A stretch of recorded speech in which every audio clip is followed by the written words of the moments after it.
Jim Gill, a barefooted kicker. And the whistle sounds, and we're ready. And a good kick. And it's hauled a 6. Has some room. Look at this.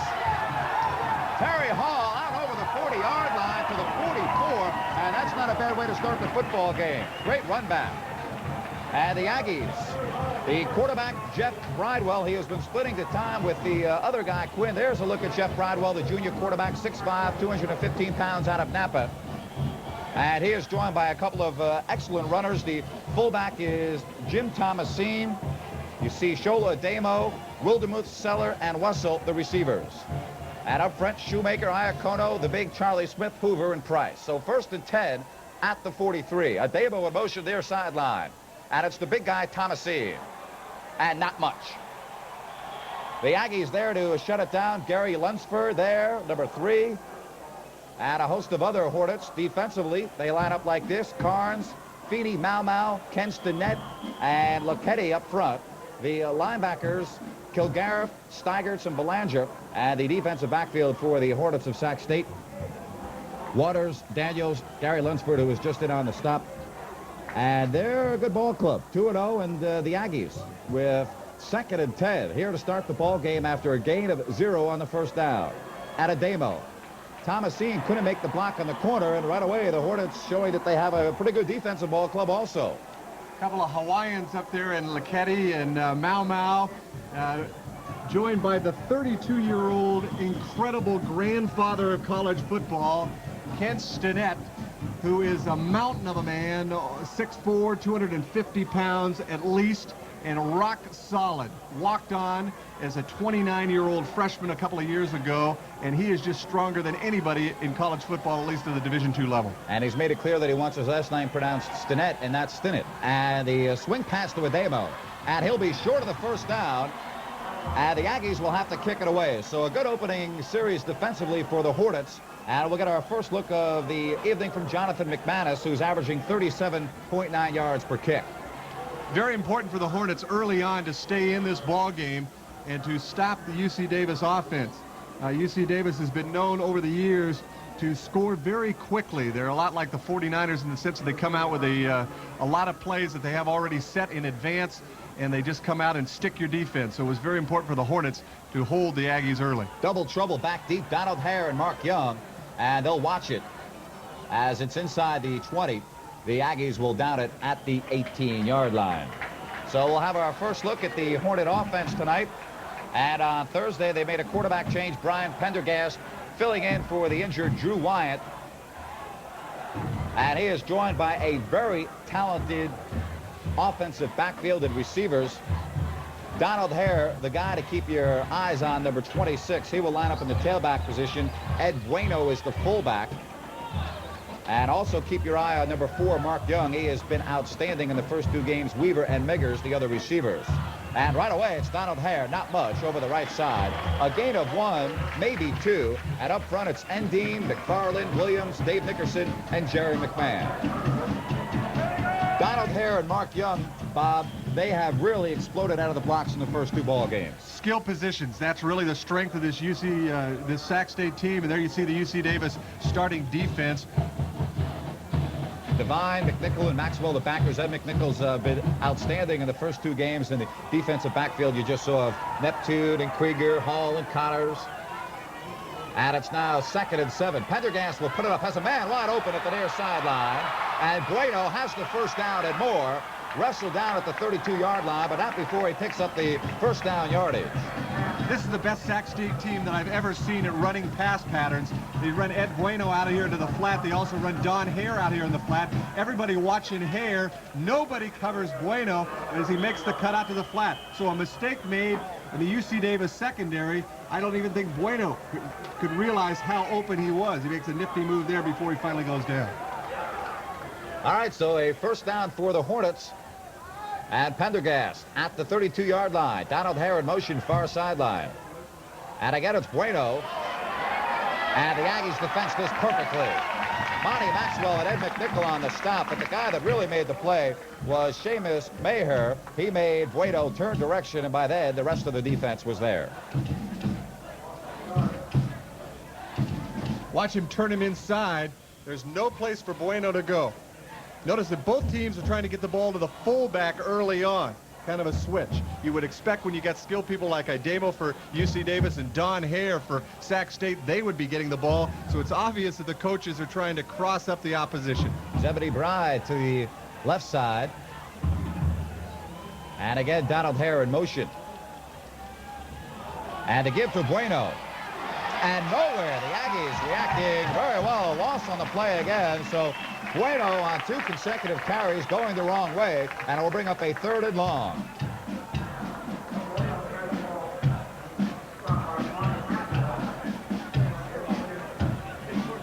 Davis is not very big, but my goodness sakes, do they swarm on defense. Look at Monty Maxwell leading the charge, a guy that's only 5'7" and 194 pounds. Can you believe that? Number 45, Monty Maxwell, joining in the pile.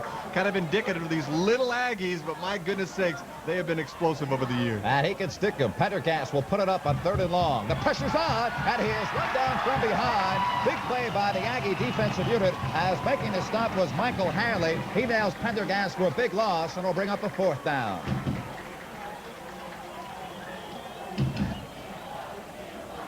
4th and 19, and we'll look at it again. He came out of the defensive end position at the bottom of your screen, just beat his man. That was Ty Dean, just beat him right there. And now the Sac State Hornets are forced to punt. Drew Long, and gets it away, end over end kick. Back for the Aggies is Stephen Lowe, and he'll have to watch it bounce all the way to the 20. So a good kick by the Hornets and Drew Long, and we'll get our second look at the Aggie offense. We are scoreless. 5 minutes gone by, and we'll be back right after these messages.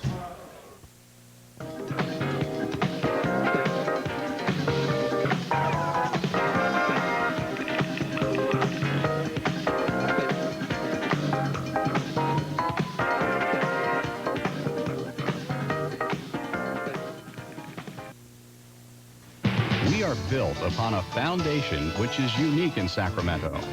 A concentration of doctors and medical students celebrating life and health. Because we are the teaching hospital for the UCD School of Medicine, many specialists work side by side in the diagnosis and care of our patients, ensuring detailed study of their medical problems. At UCD Medical Center, we care about excellence. For more information, call 453-CARE.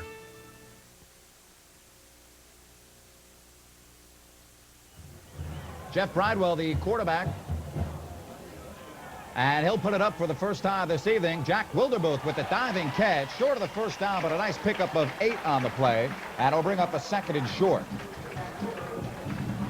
UC Davis likes to run what we call the wheel. That is, they send all their backs and receivers out in what looks like to be a circular motion, and that time Wildermuth actually went the opposite way of the wheel. He came, looked in, and then went out. And the Hornets are aware of that wheel. They played it to that side, and that allowed Wildermuth to break free to the outside. A pickup of 9, 2nd and 1. Thomasine and Ademo in the eye. And it's Jim Thomasine, first down. Crashes over the 35 to the 36. And the Aggies with their first down of the evening. Jim Thomasine, and what a story he's been this year. He has 215 yards rushing on just 23 carries and a touchdown, and he's been a big surprise for Jim Soker in the Aggie offense. Listed at 5'10" and 220 pounds, and you know that is just rock solid. You know it is. It's incredible. I wouldn't want to tackle that guy. No question about it. He is a big one to bring down. He'll just run right over you. This time it's the tailback Ademo, hit right at the line of scrimmage, and perhaps a yard, but that will be it. The Hornet defense there. Ken Stinnett on the tackle. Ademo's kind of a slashing kind of a runner, able to cut back very quickly. He's not a jitterbug type like Donald Hare, but he can certainly show you that burst of speed. All of a sudden, he's gone. Jeff Bridewell bringing the Aggie offense up. Bridewell, 22 of 40 for 191 yards in his first 2 ball games with 1 interception. And the protection is there. underneath for the speedy Bart Green. He'll be dragged down short of the first down at the 47, so we'll bring up a 3rd and 2. Bart Green out of Delta High, redshirted last year after suffering an injury in the Reno game. And when he catches the football, look out. He has some moves. Yeah, Bart Green's the guy who set all the small school records down at Delta High when they had an undefeated season. And Jeff Bridewell showed me a lot here in this situation because he stayed in the pocket under pressure. He could have felt the man coming from the outside, but didn't. And a good job by the offensive line to give him all that protection. And as you mentioned, stepping right up in the pocket. Thomasine eludes one, but that's about it. Back there first for the Hornets was Scott McKinney. And he made Thomasine change direction and head inside, and the rest of the defense there to greet him. Short of the first down. Look at that body. Oh, my goodness sakes. A little Larry Zonka. Yeah. So it will be a 4th down. Short of the first down, and the Aggies will have to kick it away. So the Hornets defense, again, shutting down the Aggies. And it's Jonathan McManus on for the 2nd time this evening. Again, it's Hare and Young deep to the right. And They're those dangerous. guys are talented. Yes, sir. But no one will return this one as they kick it away from Young. And again, the Aggies will down it inside the 20-yard line. So with 6:29 remaining in the first quarter, we are scoreless.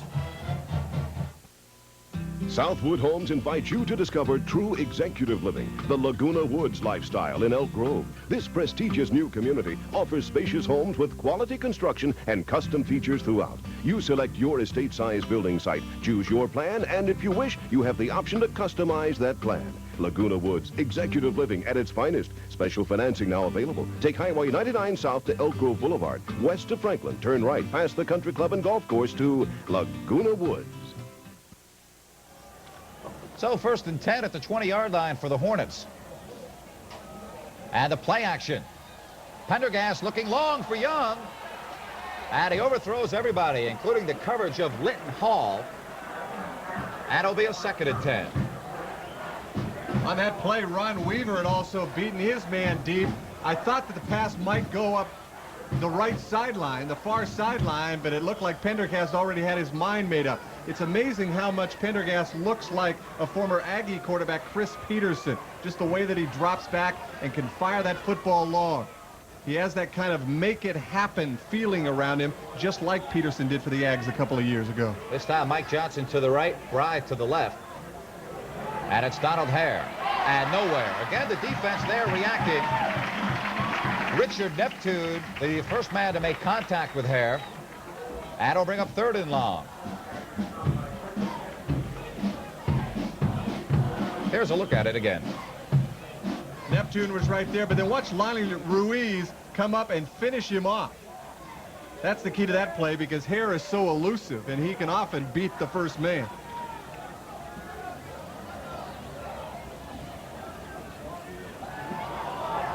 And the delay to the fullback and awfully close to the first down. Robert Martinson on a little delay, and we'll have to wait to see where they spot the football. It's going to be close. I think he's got it. He does. Well, they crossed him up that time. The picture of cool, Jim Soker.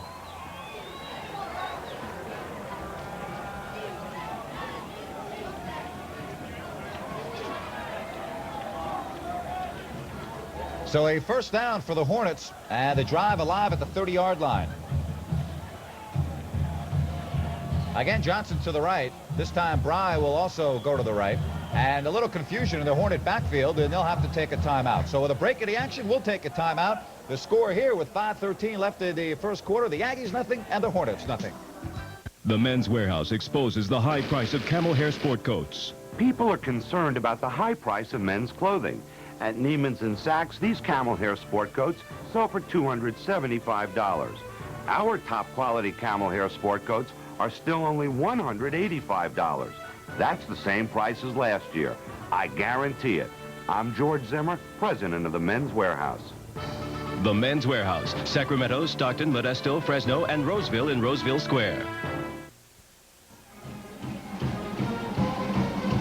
So after the timeout, 1st and 10.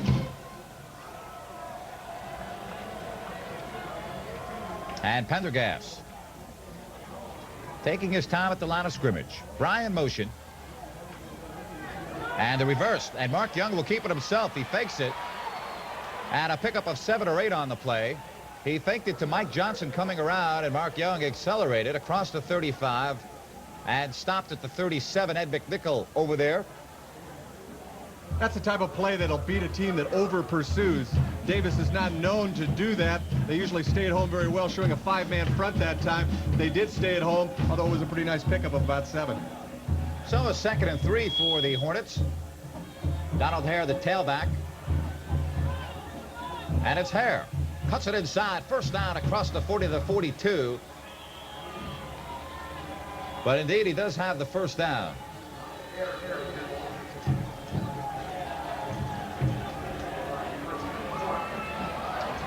Donald Hare averaging 5 yards per carry coming into this contest. 154 yards rushing. 2 touchdowns, 5 catches for 118 yards.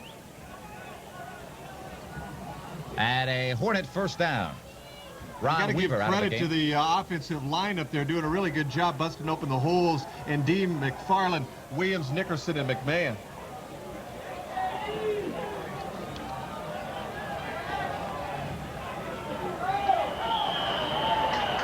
And perhaps a delay of game penalty. Yeah, look at Mark Young at the top of your screen there, number 4. He really upset, snapping off his chin guard there, and now he's clapping.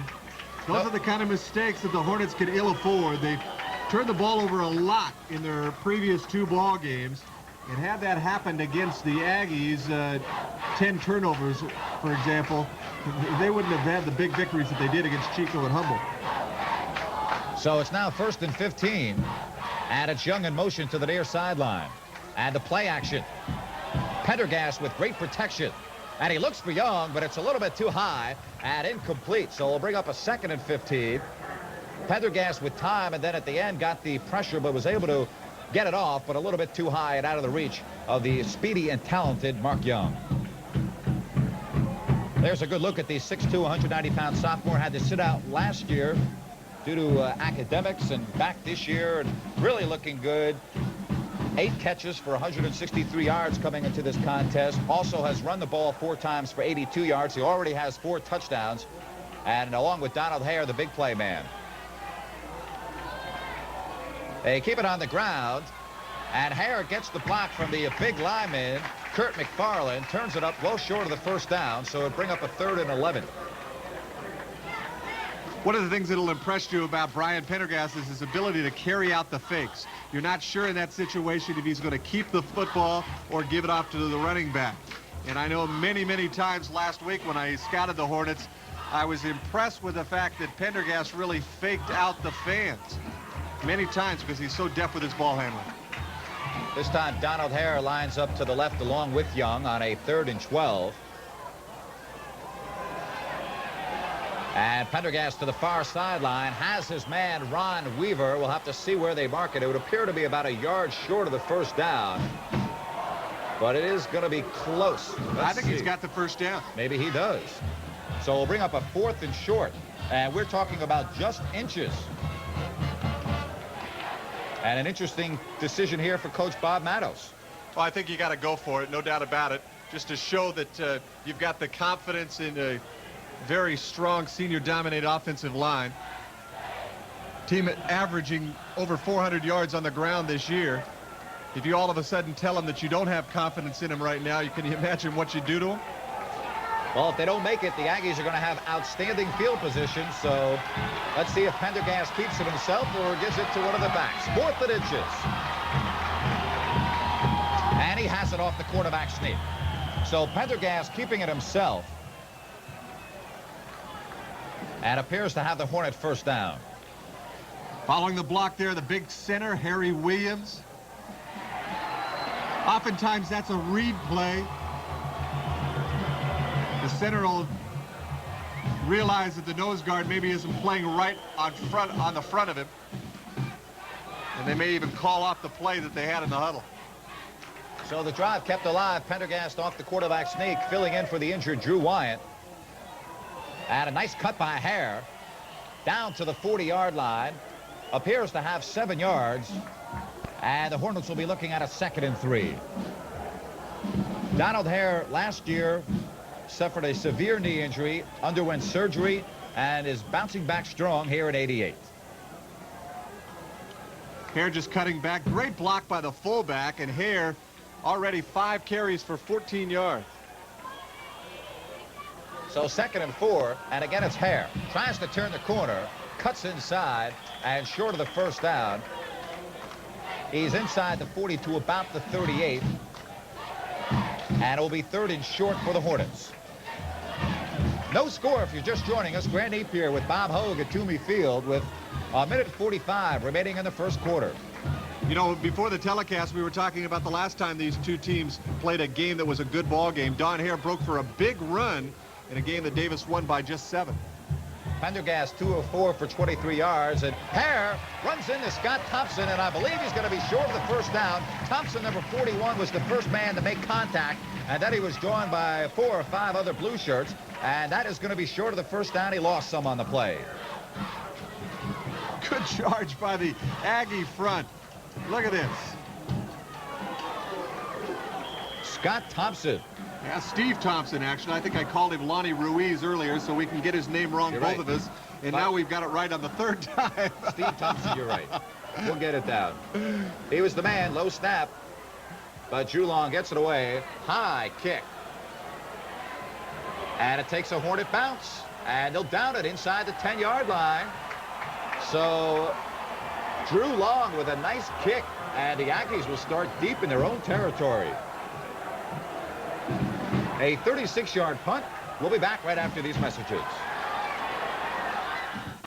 The guy in the dress wants another strip search. You mean this guy's a fruitcake? Oh. I'm sorry. Alleged fruitcake? We've got the perfect jokers to handle your case.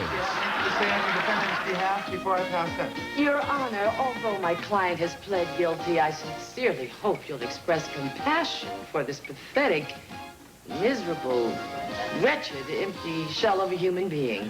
That's calling him. Night Court coming this fall. So the ball at the 4-yard line. The Aggies deep in their own territory. And Bridewell will put it up. Pressure's on. And he has Mike Seller, but that's a tough pass. Rolling out to your right, throwing to your right, and it's well short and incomplete. Good pressure put on that time by Derek Steiger of the Hornets. And that just forced Bridewell out of the pocket. I think he was just getting rid of the football. Certainly don't want to take a safety and certainly charge up the Hornet defense at this stage of the ballgame. So 2nd and 10. Mike Seller to the right, Jack Wildermuth to the left.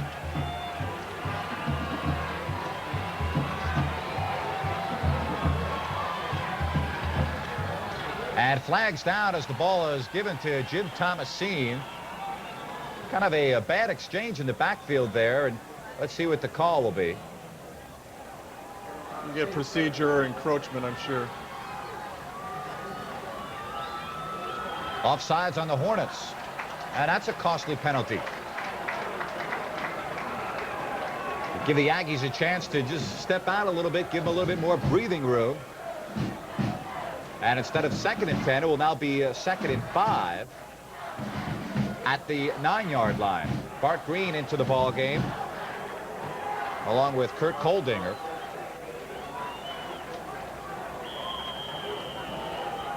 Just imagine what must be going through Bridewell's mind right now. He knows that if he messes up, Mike Quinn could step in at any time. That certainly doesn't give you much confidence back there, and he hasn't had good field position all night long. Charlie Smith, the 285-pound junior center. And with 15 seconds left, it could be the last play of the quarter. Thomasine breaks one tackle, but that's it. And the Hornet defense with an outstanding first quarter as it will come to a close. And the Aggies, when we come back to start quarter number 2, will be looking at a 3rd and 6. So after 1, we are scoreless here at Toomey Field. Right now across America, the bedroom is rolling out truckloads of quality waterbeds at hot special purchase prices. While they last, handsome Springfield bookcase beds with mirrored headboards are just $149. Soma 2s with adjustable firmness are super values at $299. And solid oak Danish-style waterbeds with floating nightstands are only $699. Buy now with no money down and low monthly payments. But you better come to the bedroom today, because when these special buys are gone, they're gone. So the Aggies to start the second quarter looking at a 3rd and 6. Inside their 10, they have the ball spotted at the 8. And let's see if the Hornets apply the pressure here. I want to know when the fun stuff starts to happen here, Grant. We haven't seen all the gadget plays with the exception of the Hornets going long that one time. Both teams playing a little bit close to the vest. Of course, a lot of that has to do with field position. But if Jim Soker has the play in the playbook, anything can happen. And often does. He's done something right. He has 150 wins and just 38 losses. So Jeff Bridwell and the Aggies looking at a 3rd and 6 to start the second quarter. Looking for Wildermuth, double coverage, well overthrown and incomplete. James Richards on the coverage.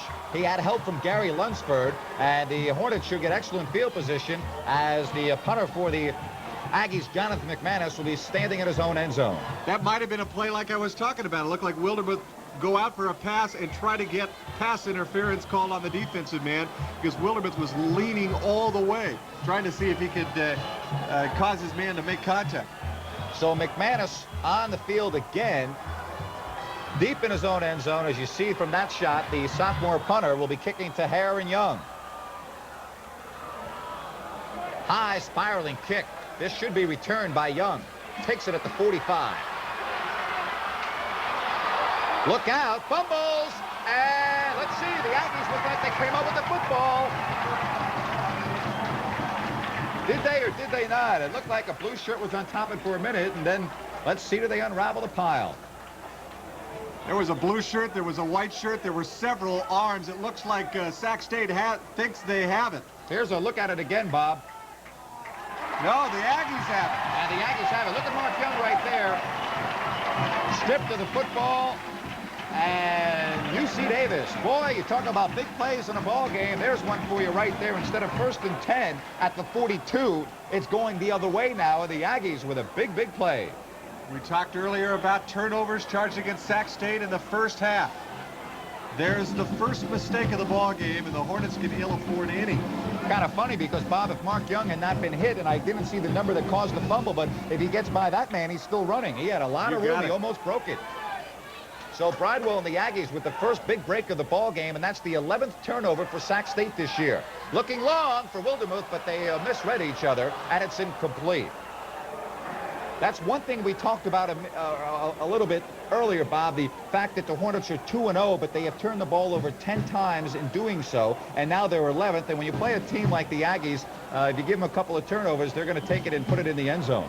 Now, they were Jeff Bridwell trying to take advantage of Archie Scott. Archie Scott starting in there for the first time of the ball game shows a little bit of the inexperience, but certainly did not let Wildermuth get behind him that time. Bridwell just 2 of 6 for 14 yards and has not been close to finding his intended receivers thus far. 2nd and 10 at the 42. The delay to Thomasine. And nothing. Big Paul Shoemaker at 6'4", 246, trying to lead the way, but not able to do so. And it will bring up a 3rd and 10.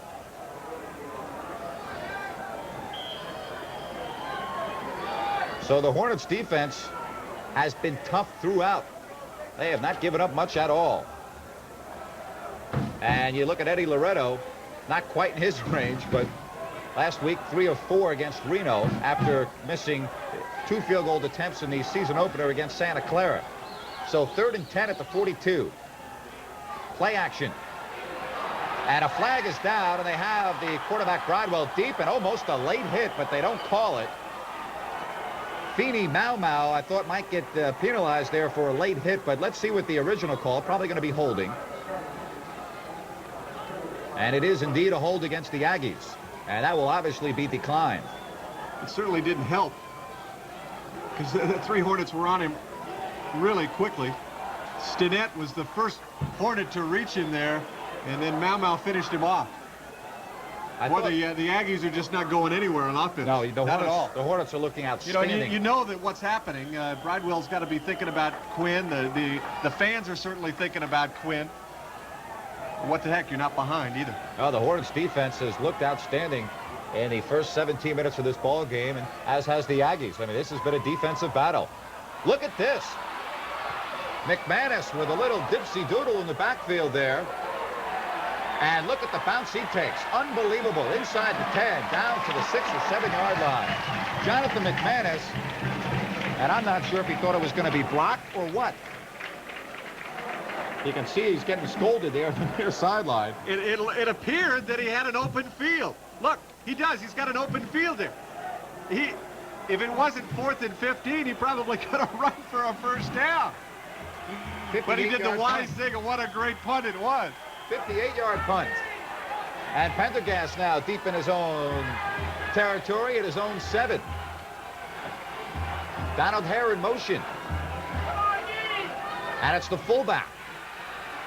And Martinson plows forward.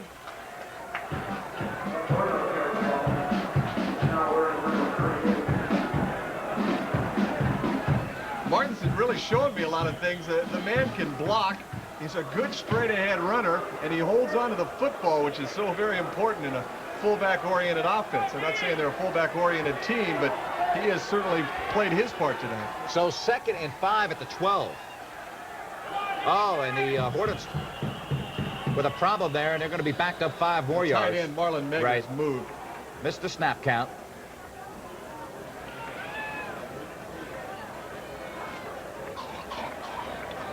And so the Hornets will be looking at a 2nd and 10.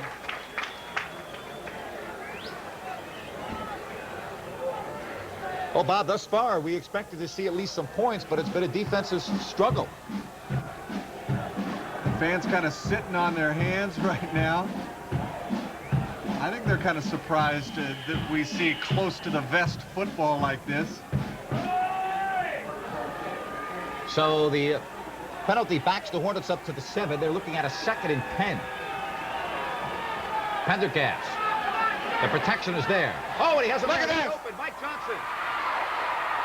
Johnson will be run down by Mark Krieger, but not before a whopping gain inside the 30 to the 27. Mike Johnson, the sophomore out of Fairfield, got the beautiful pass from Pendergast, and just like that, the Hornets are in great field position. Johnson just beat Linton Hall. There's no other way to call it. He runs himself really a deep post pattern and then cuts to the outside, and he just beat Linton Hall badly. A 63-yard pickup. And the Hornets, in their first 2 games, showing that they are indeed a big play type of offense, and they just pulled one out right there.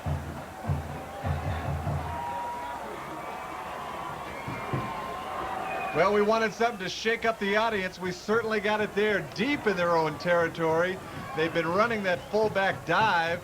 They split everybody out wide. And Mike Johnson showed you some tremendous speed. And the Aggies, this may be the most impressive receiving corps that the Hornets have ever had. I don't think there's much question about it. As you said, the speed is evident, and it just plays havoc with the defensive backfield, and that's a big play right there. And the Hornets first and 10 at the 27.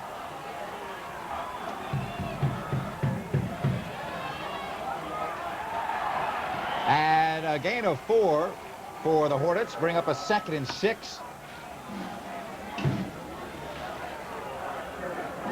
Martinson continues to have a good ball game. 3 carries for 19 yards already.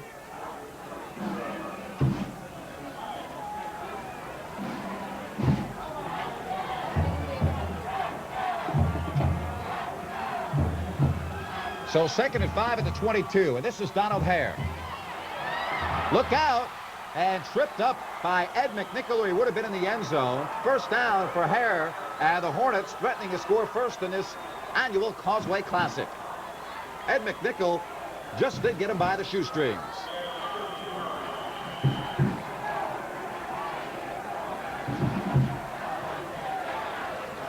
There's another look at it. Ed McNichol just bringing him down. And Donald Hare now with 22 yards on 8 carries.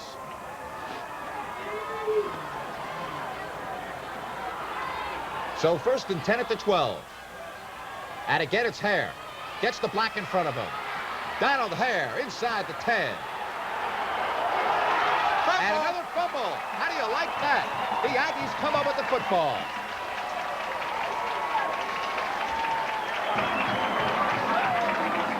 Unbelievable. That's their 12th turnover, and Bob, here's another look at it. Happened very late in the play. The Aggies are living right so far because it looked like the Hornets were knocking at the door. The ball stripped right there on a tremendous hit. It is free, and the Aggies recover inside the 10-yard line right at the 5. Do you believe it? 2 costly turnovers by the Hornets. That's their 12th turnover of the season. Meanwhile, the Aggies have only turned it over 3 times. So 1st and 10 at the 5. Bridewell. And nothing. The Hornet defense stuffs the demo. Boy, the Sac State defense has been awesome up front thus far. They were all there on that play. And no gain on the play, 2nd and 10. And here's another look. Look at the defensive front there. And Derek Steigert's coming in from his linebacker position also to fill the hole. Look at all those white shirts. Ball on the 5-yard line, 2nd and 10.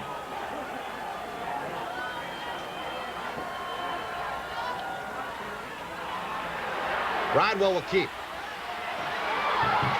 And runs out of trouble. He'll be short of the 1st down, but does indeed carry it out over to Ted to about the 13.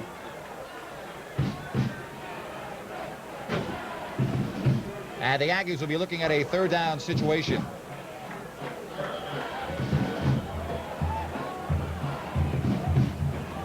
And here's another look at it. Bridewell eluding there, and good thing that he slid right there, or perhaps he would have had another concussion. He suffered a slight concussion last week in the Reno ball game and had to leave.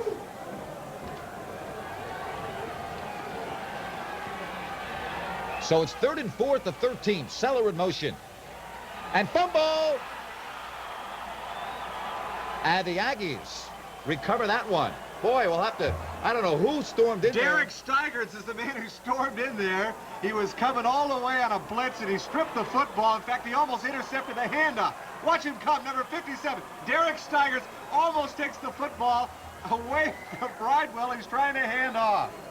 So it'll bring up a 4th down, and McManus becoming very familiar as you see it again there from a different angle. Great play there.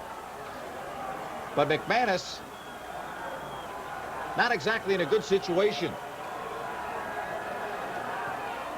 Low kick should be returned, but it will bounce. And Young takes it on the fly. How do you like that with a full head of steam? Took a chance right there, Bob, but dangerous play. Wow. Kind of a riverboat gambler kind of player, Mark Young, senior who played some ball at Sacramento City so well, and of course at Cordova High School in Rancho Cordova. 40-yard punt, and here's another look at it. Watch Donald Hare waving his arms. Let's see Donald Hare. He's saying, no, let it bounce, and then there's Young, and he returns at 8 yards. Wow, that is very, very risky. But it paid off. A lot of gray hairs, but it worked. So now the Hornets with the outstanding position here. 1st and 10 at the Aggie 40. 9:05 remaining here in the 2nd quarter, and we are scoreless. And Pendergast has his man, and it's Magers. And Magers inside the 20 to the 18, stopped by Krieger, but another big gain for the Hornets, 1st down and 10. Megers was open because Ron Weavers cleared out that part of the zone. Megers just came underneath. And great protection there for Pendergast. And look at Magers, wide open. Wide open because the man had already cleared out that portion of the zone. 22-yard pickup for the Hornets as Brian Pendergast, with 3 touchdowns on the season, close to getting a 4th. 1st and 10 at the 18, and now he'll have to call a timeout. So he does not like what he sees, and there's a break in the action. 8:32 left here in the 1st half, and we are scoreless. What do you think of when I say homeowners insurance? High premiums. Then you should call a State Farm agent. I should? State Farm's built a reputation on low rates, and chances are your State Farm agent can beat the price of your current homeowner's insurance. I'll call. Great service, saving you money. They're both part of a State Farm agent's job. For all your insurance needs, see your local State Farm agent. Check the yellow pages for the office nearest you.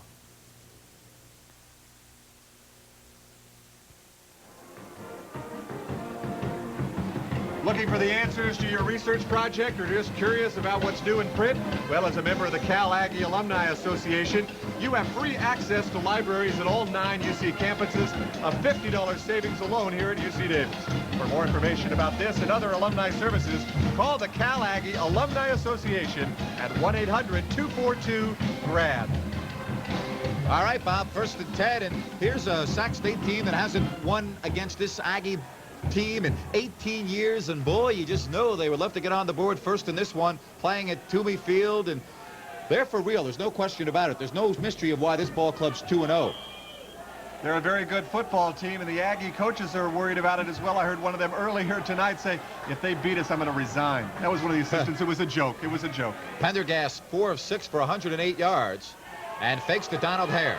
Has Megers in the end zone, but he's well covered. Now throws it to him, and it's a touchdown. Oh, what a great play by Pendergast. He waited till Megers fought off the man, then Megers ran toward the ball, and he was open for 6 points. So the Hornets strike first.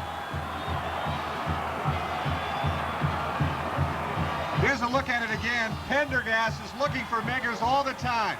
Megers running kind of a deep post into the back of the end zone right now. And then he'll break free, as good receivers are supposed to do, beat his man, and scores coming back underneath.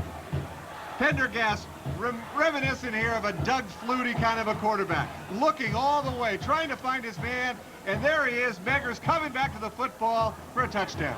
And the extra point is good, and it is now a 7-0 contest. Jim Gill with 8:24 puts the Hornets up by 7, and we'll be back in just a moment.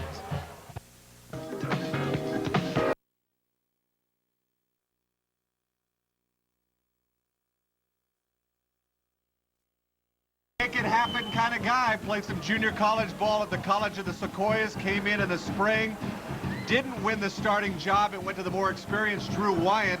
And when Wyatt was hurt in the opener against Chico State with a bruised sternum, Pendergast stepped in like he was a seasoned veteran. I've called him a Doug Flutie kind of quarterback. He is. He's the kind that makes it happen. He proved it right there. Gill to kick it away. And Terry Hall will take it at his 9. And met at the 25-yard line by a pumped-up bunch of Hornets. Stephen Fowler was a man that came in there out of Limestone, Minnesota. He gave him a pop, didn't he? I'll tell you, got to be crazy to want to play on those special teams. So for the first time this evening, the Aggies find themselves trailing. And I think on special teams, you just leave your brain at the door, isn't that right? That's about it.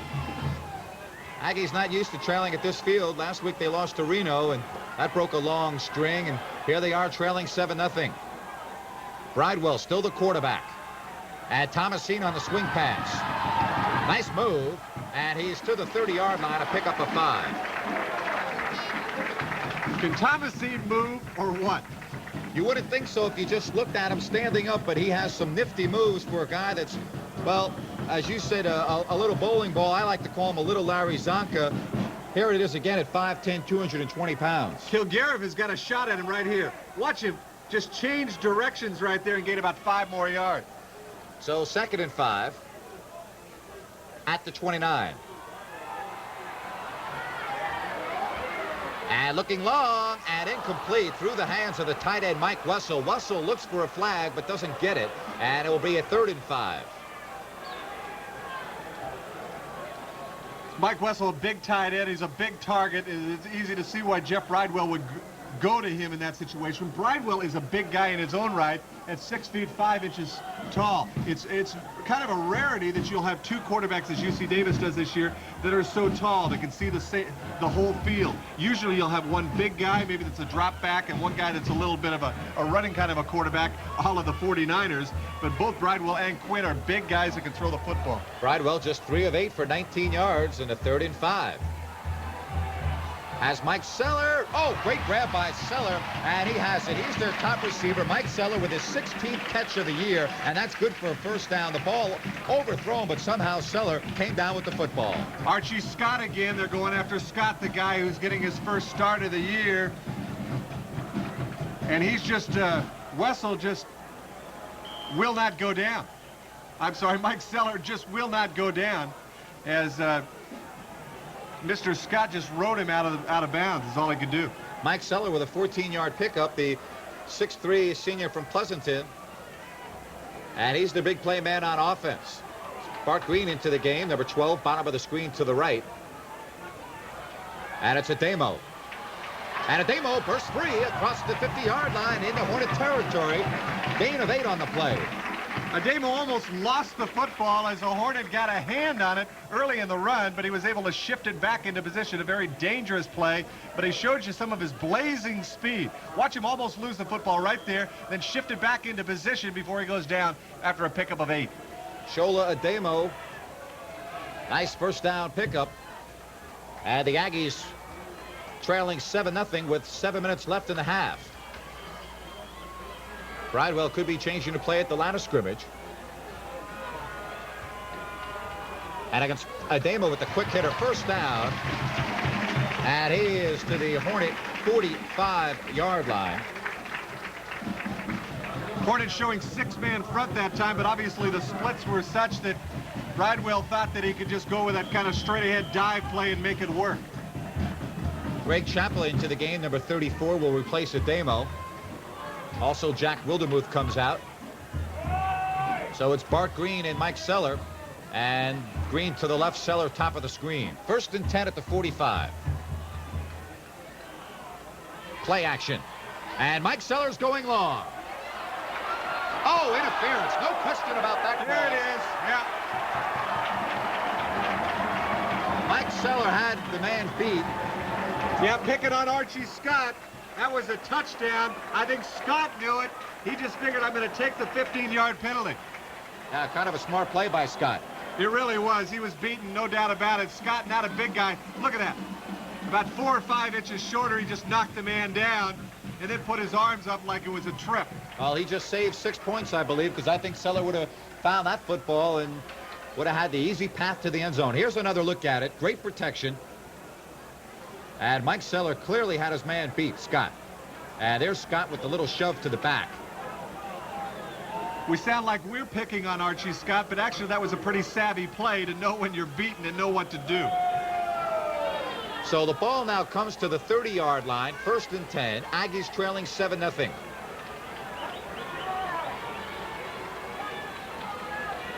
Craig Jones into the ball game for the first time to the left. And to give to Marty Morris, not much. Perhaps 1 or 2 on the play. Making the stop was Junior Nua at 6'0", 220 pounds. Junior is a junior. And he's also from Hawaii.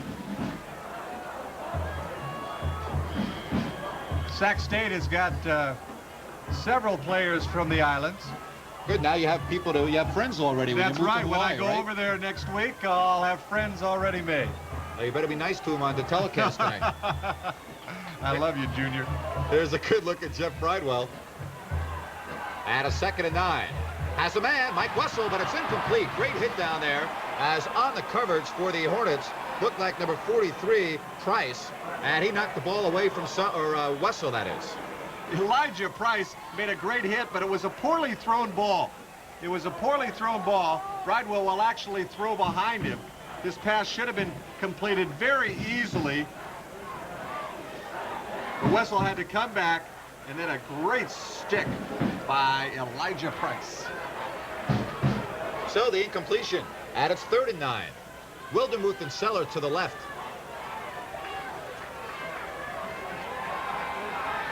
The protection is there. He has Mike Seller wide open. Touchdown, Aggies. Someone missed their assignment back there. There was a mix-up in the defensive backfield. They ran Wildermuth to the post. They ran Seller to the flag. And I hate to pick on the little guy, but Archie Scott went the wrong way. I'm not sure if you can pick it up here. But two of the Hornet defensive backs collided because one of them, and I presume it was Scott, went the wrong direction. And Mike Seller, running a brilliant route, was wide open for the score. Eddie Loretto to attempt the point after, and it is good. So a 29-yard pass play from Jeff Bridewell to Mike Seller, and just like that, we're tied at 7. Timeout on the field. We'll be back right after these messages. So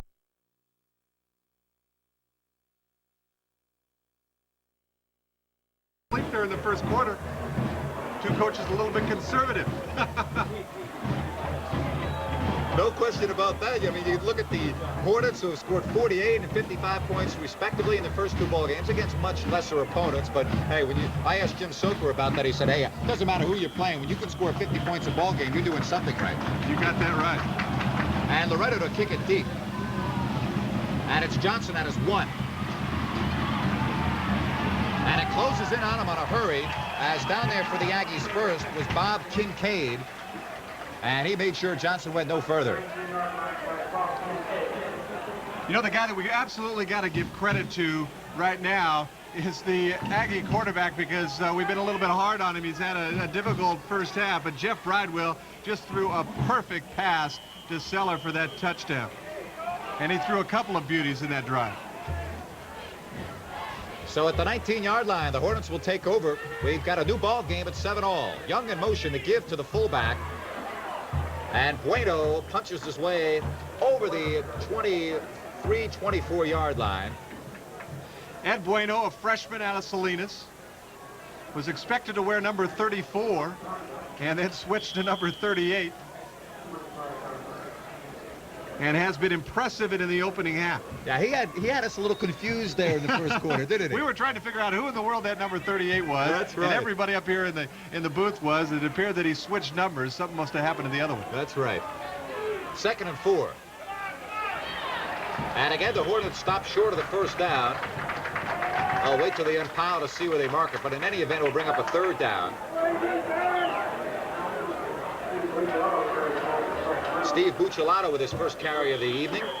And he's had quite a couple of ball games. The guy has rushed for 169 yards on just 26 carries and has 6.4-yard average. So he's a great athlete. He's one of those guys that you just expect great things to happen when he carries the football out of Vintage High in Napa. 3rd and 4. Bueno. Fumble.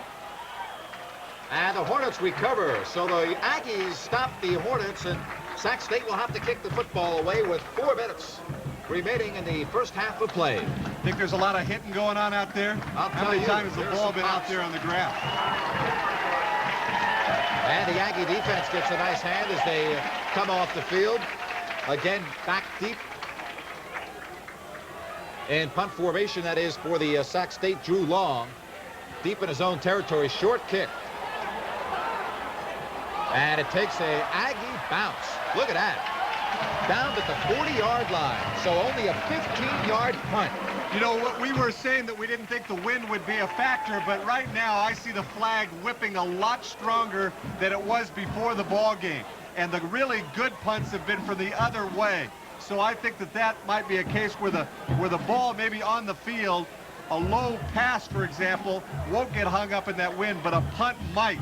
And I think that was the reason why that was such a duck of a punt. I don't know if we can get a shot of the flag or not because of the lighting here. It's kind of in a corner, and I'm not sure if we'll pick it up, but it is definitely blowing, and that's a very good point. That punt definitely hampered by the wind. So 1st and 10 at the 40-yard line. Jeff Bridewell still the quarterback after throwing a wide-open Mike Seller pass. And this is a demo. 1st down. And hit from behind, but not before he gains about 12 yards. Rich Belanger making the stop from behind, and an Aggie 1st down. The Aggies had a swing pass called on the way. There's a look at the flag. It is really whipping out of the south towards the north. Says the winds are out of the southwest at about 15 miles an hour, but I would imagine the gusts are even stronger at times. Well, that graphic just said gusting up to 50. And that was a mistake. It should be 25 miles per hour. Gust up to 25, and perhaps a gust came during that pump. But in any event, it's a first down for the Aggies. Bridewell pressures on and throws it away.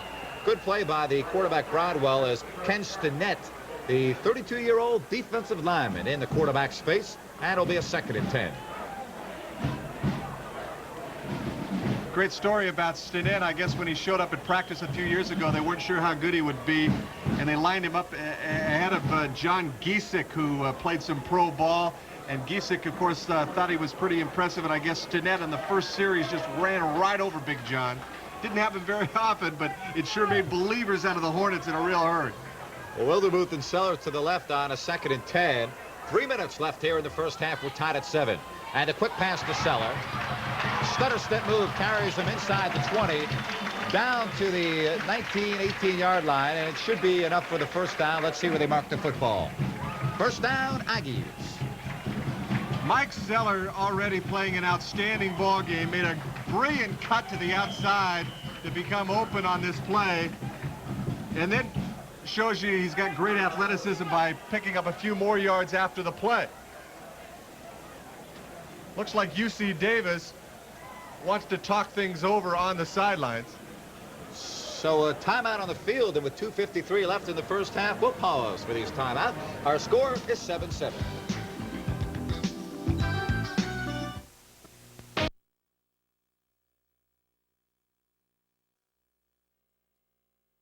Our statistician Dave Chambers, and we are tied at 7. And Dave tells me Mike Seller has 3 grabs for 53 yards, and Jeff Bridewell has also come up big in the second quarter. In the ball game, he's 7 of 14 for 84 yards and a touchdown. And after somewhat of a slow start, has certainly picked up the pace of the offense. He really did have a slow start. He was throwing the ball high, he was throwing the ball away, and now he's really taking control of this ball game in the last few minutes. So 1st and 10 at the 18. Aggies looking to go on top before halftime. And look at this, Mike Seller, and he may go. Touchdown, Aggies. And you don't see that play too often, and that's what we were talking about, the trickery of Jim Soker. A gadget play to end all gadget plays. Mike Seller just having a tremendous second quarter. Take it inside. You know that's what they had to be talking about in the break. You run your split end inside. How often do you see this happen? And the Hornets known to over-pursue. They're a very emotional type of a defense, and that's the kind of play that you run against a team that pursues like that. There's a good look at Mike Seller, and he's having an outstanding ball game. 18-yard touchdown. Eddie Loretto on to try the point after, and somebody miscued. Flags come flying. Aggies looking to go up by 7, and there's Mike Seller. Boy, he's had himself a heck of a first half. He's the dandy. His second he's the guy that really got him started by running that deep post in which there was the pass interference. That's the one that got the Aggies in their first scoring position. Seller's 3rd touchdown of 1988. And the penalty against the Aggies, so Eddie Loretto backed up. This will be a 25-yard point after attempt. He has made all of his extra points this year. And this one no different, straight through. And with 2:47 left in the first half, the Aggies have gone on top 14-7. And we have Eddie Loretto down with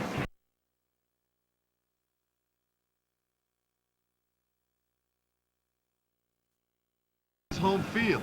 I mean, the fans.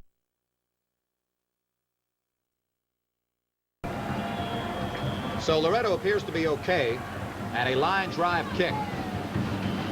Maybe he's not okay. It runs out of bounds, and if Eddie Loretto didn't put his entire foot in that one. See if we can get a shot at Eddie Loretto. He is down. He is really down back at the 30-yard line. He is hurting. Eddie Loretto standing at the 33-yard line, and he is limping. There he is in the center of your screen. And right after he kicked the football, he just doubled over. A see Loretto there, the senior, and before this campaign is over, will probably hold all of UCD's records of kicking. He's already broken several by Ralph Bernerschke, the great kicker with the San Diego Chargers, who has since left the game of pro football. Let's see how he looks here. Backed up 5 yards.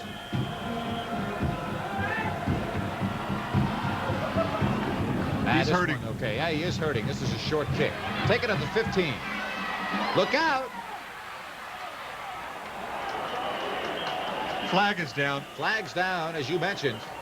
It's going to be a hold.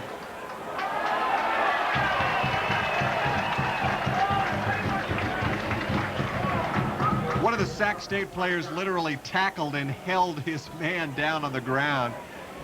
Kind of like a move that you learn in the wrestling room. But there's Eddie Loretto really limping off. He was very definitely hurt on that last point after. What you have to be concerned about now is kind of a small fracture. That's what happened to Cameron Boyer last week. He was hurt in a Reno game. They thought originally it was just a bruised Achilles heel and a sprained ankle, and then they x-rayed it on Monday, and it turned out to be a fracture, and he'll probably be lost for the remainder of the season, and that's a devastating loss for the Aggies. He was their best defensive lineman. Cameron Boyer, a senior, and a tough way to go out. Here's Mark Young off the pitch. Gets the block in the corner. Bursts free. Mark Young. And Thompson drags him down. Oh, Mark Young just showed us something right there. How many tackles did he break? What a wall they set up to the near side, and then he broke behind the wall and nearly broke that one all the way. They faked the reverse. Here comes Mark Young.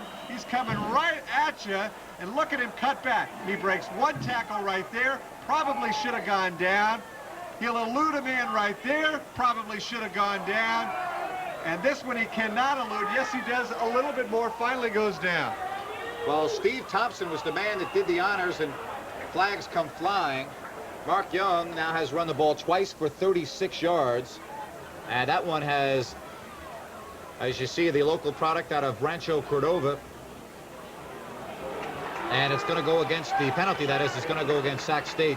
Steve Thompson with a saving tackle right there on Mark Young. That's why you never give up defensively. You never know when you're going to get a shot at a man. Certainly a lot of Aggies did.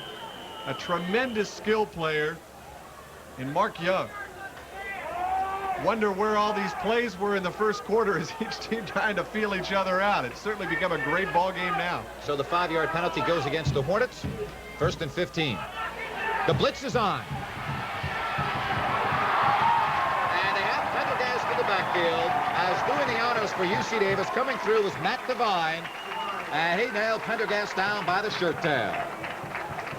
A 10-yard loss. And they'll play hurry-up football. Clock moving with 1:35. 2nd and long. The protection is there. He's got a man. Zebedee Bry. The ball was not able to be caught by Bry. He tried to come back for it, but it was simply bad no call. Bad no call, Grant. Zebedee Bry was held. He was held by Linton Hall, and the official was behind the play. The Hornet coaching staff came running down the sidelines.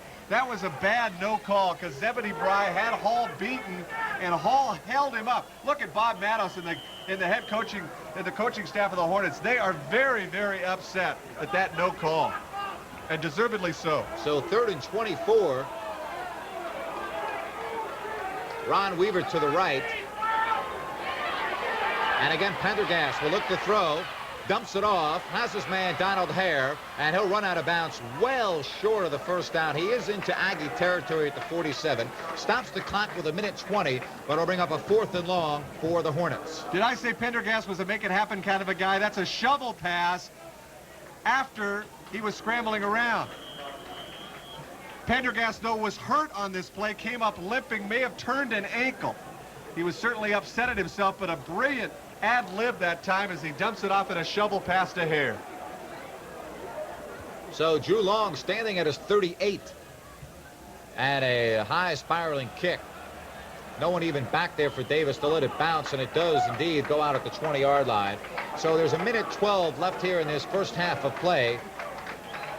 And after Mark Young almost eluded everybody, the Hornets defense, or the Aggies defense, comes up big. and stops the Hornet surge, and they have the football back, leading by a touchdown. Back here. Ademo hit at the line of scrimmage, tumbles forward for perhaps 2.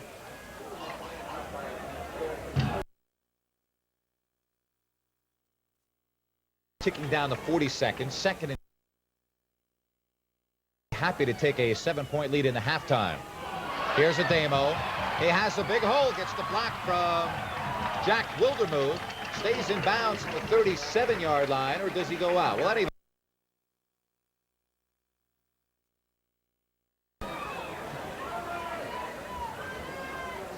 Bridewell will look for the Hail Mary pass. Over the middle, almost picked off, and that will do it. Double zeros on the clock, and the first half is in the books. An interesting.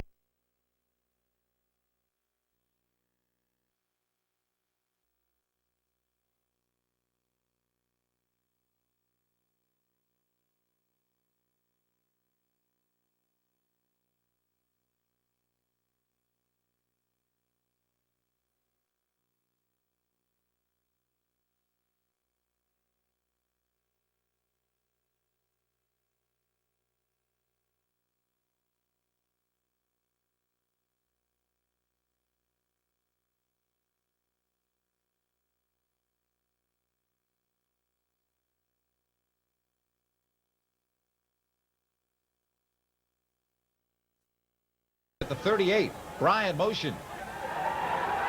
The protection is there and now closes down. Pendergast will run for the chain, and a nice move. He has it. He is hit hard by Ed McNichol, but not before he gets the first down across the 45 to the 46, and the Hornets will have it 1st and 10 right there. No wonder Ed McNichol leads this team in tackles. He just hunted down his man and made him pay for it. He's a dandy, 5'11", and 214-pound senior out of Pacifica. 24 tackles going into this evening's action, and watch the polish right here that he puts on Pendergast, but a nice job by Pendergast. Pendergast showing some of that great running ability, but he paid. Look out, the rush is on. Mike Connors can't swing Pendergast down, and Pendergast throws it to midfield, complete. He has his tight end, Marlon Megers. And a nice pickup. Boy, I don't know how Mike Connors got back there in such a hurry, but Pendergast eluded him and was able to make something out of nothing. They were coming on the blitz that time, and Pendergast, he is remarkable as far as his poise is concerned. That's what I liked about him last week against Humboldt State, and he continues to show remarkable form. Taking over for Drew Wyant, who was injured 2 weeks ago. Here's Mark Young. And he has the first down into Aggie territory, down at the 42-yard line. So the Hornets looking good here to start the 3rd quarter of play. Well, getting the spirit of Homecoming 88 with the Cal Aggie Alumni Association. Everyone welcome at the Alumni Association pregame barbecue on the A Street Field next to Toomey at 11 a.m. Make reservations by calling the Alumni Association at 800-242-GRAD. See you at Homecoming. Mark your calendar, October 29th. So a first down for the Hornets. Mike Johnson to the left. Zebedee Bry in motion. And the reverse. Young fakes it again. And that's the second time they faked that reverse, and Young keeps it. And nice first down yardage across the 35 to the 34-yard line. Will bring up a 2nd and 1. Mike Seller on the sidelines. He had a splendid first half. 2 touchdowns. Does he look like the All-American kid, huh? He certainly does. Looks like he ought to be starring in his own movie next to Tom Cruise. All right, 2nd and 2 make it. And it's Bueno. First down. He is inside the 30-yard line. Kevin Blanchard, number 77, there on the stop, along with Ed McNichol. And another Hornet first down.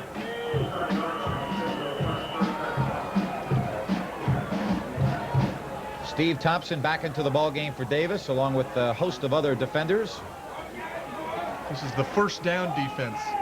The Hornets looking to tie it up. They trail 14-7, 3rd quarter action. 4 minutes gone by. And Donald Hare can't get started. And a short pickup on the play.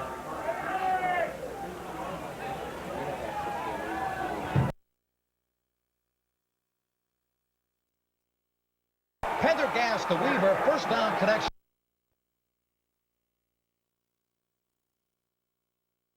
He's going to break one soon. Pendergast. And looking into the corner for Weaver, and he has him. Pendergast to Weaver. First down connection inside the 10, out of bounds at the 9-yard line. Weaver was open so long he could have written a letter out there. 19-yard pickup. Pendergast wanted to make sure and really took his time, but Weaver, breaking to the outside, was free, actually waving for the football. That's how open he was. He just barely got the 1 foot in bound. So first and goal to go at the 9-yard line. 14-7, Aggies with a touchdown lead. Pendergast. And the give to Bueno. Straight up the middle. Touchdown, Hornets.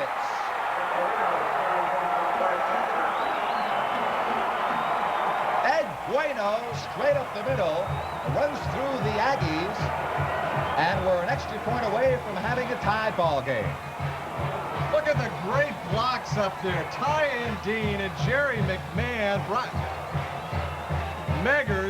Marlon Meggers making a great block right there to seal his man off. And Bueno, just a freshman out of Salinas, showed tremendous power in scoring. And it looks like we're on just about gonna get a tie ball game. Ed Bueno with a second touchdown of the season. And the point after by Jim Gill, and it is good. So with 11:02 remaining here in the third quarter, we've got a new ball game for you. Our score, Davis 14, Sac State 14.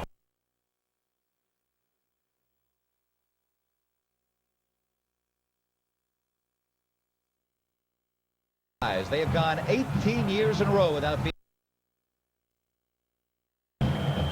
not able to slow down the Hornets on that drive, though. And it'll be Terry Hall off the short kick at the 20. Breaks free and good run back to the 35-yard line. So the Aggies take advantage of that short kick, and they have good field position at the 35. Jeff Bridwell, the quarterback. After that 15-yard return by Hall. So Bridwell and the Aggies with their first offensive possession here in the third quarter, and we're tied at 14.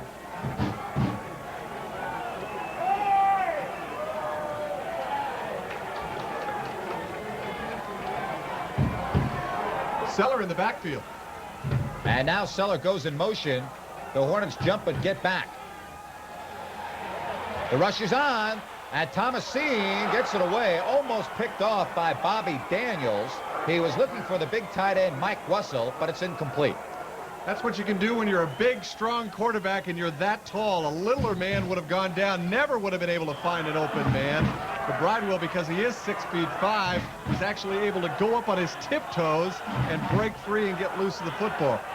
Wildermuth and Seller out, Jones and Green in on a 2nd and 10. Thomasine and Ademo line up behind Bridwell.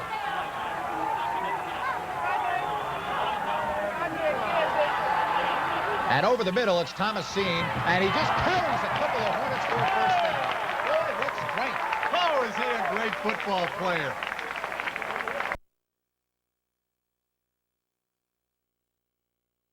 Yards.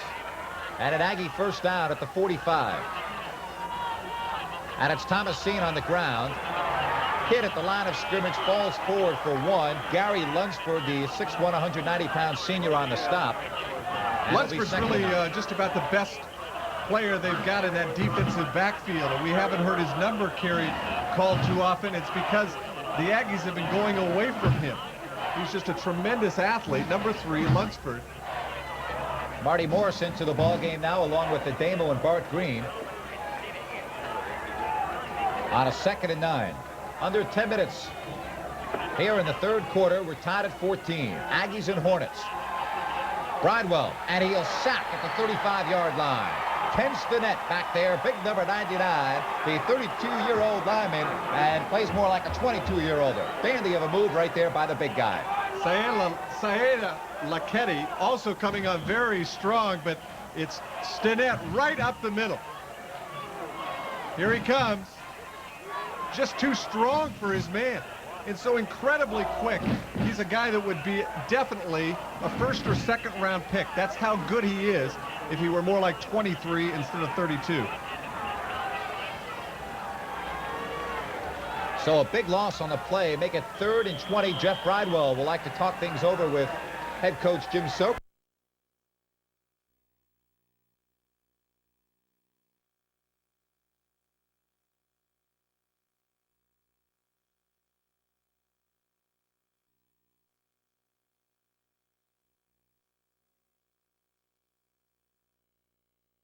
Davis team as well. Then you have a lot of friends now, don't you? Everyone. All right, 3rd and 20. And Mike Seller, look out. The rush is on again, and they have him. Bobby Daniels back there again, and Bridewell with another big loss at his 20-yard line. Oh, boy. 15-yard loss, and Bridewell had no time at all to set up. Most of the time, the Hornets come on a 3-man rush. This time, they're bringing just about everybody in the house. 5 men come on, and Bridewell never has a chance, never even has a chance to roll out and set up. So it is now 4th and several zip codes for the Aggies. Jonathan McManus inside his 10, standing at a 6. High kick. Mark Young will have a fair catch attempt at the 36. And that's where the Hornets will take over 1st and 10. Good kick by McManus. Had the great hang time, and Young had the fair catch it. You know, the wind has shifted a little bit, so the wind isn't quite as strong at his back. But McManus is just having an outstanding ball game. That was a 44-yard effort. Will have another crack. This their 2nd possession of the 2nd half, and let's see what they do. Bueno and Hare behind Pendergast. Play action. Looking long. Zebedee Bry pushed off. He got away with it. Flag is down. He'll go for a touchdown, but Bob, I think they're going to call this one back. I think they're going to call it back. Zebedee Bry pushed off with the left arm and hold everything. Okay, it may go the other way, though. Mike Connors was back there. They were definitely jostling for position. Will it go against Bry, or will it go against Connor? Let's see if we can take a look at it again. Pass interference, one more against Bry. Yeah, pushing up with the left arm. You called it absolutely correctly. Pushing up with the left arm, Zebedee Bry. Mark it back the other way. The ball was underthrown. Connors came back for the ball. Bry came back. There was a little bit of pushing and going on, and Bry pushed harder. The correct call, the replay certainly showed that, and Zebedee Bry guilty of a big infraction that would have given the Hornets the lead. No question about that one. Yeah, Bry had him beat. There was no doubt about that as well. Bry, a kid that was outstanding at McClatchy a couple of years ago, but had trouble holding on to the football last year as a freshman. He's definitely improved, had his man beaten all the way, but the ball is underthrown. Look at him push off. But you can see there was pushing both ways. Zebedee just knocked his man off his feet a little bit, and the official called it that way. Nope. But you saw it that way as well. You called it right away. No question about it. 2nd and 24 now at the 23. Pendergast with great protection.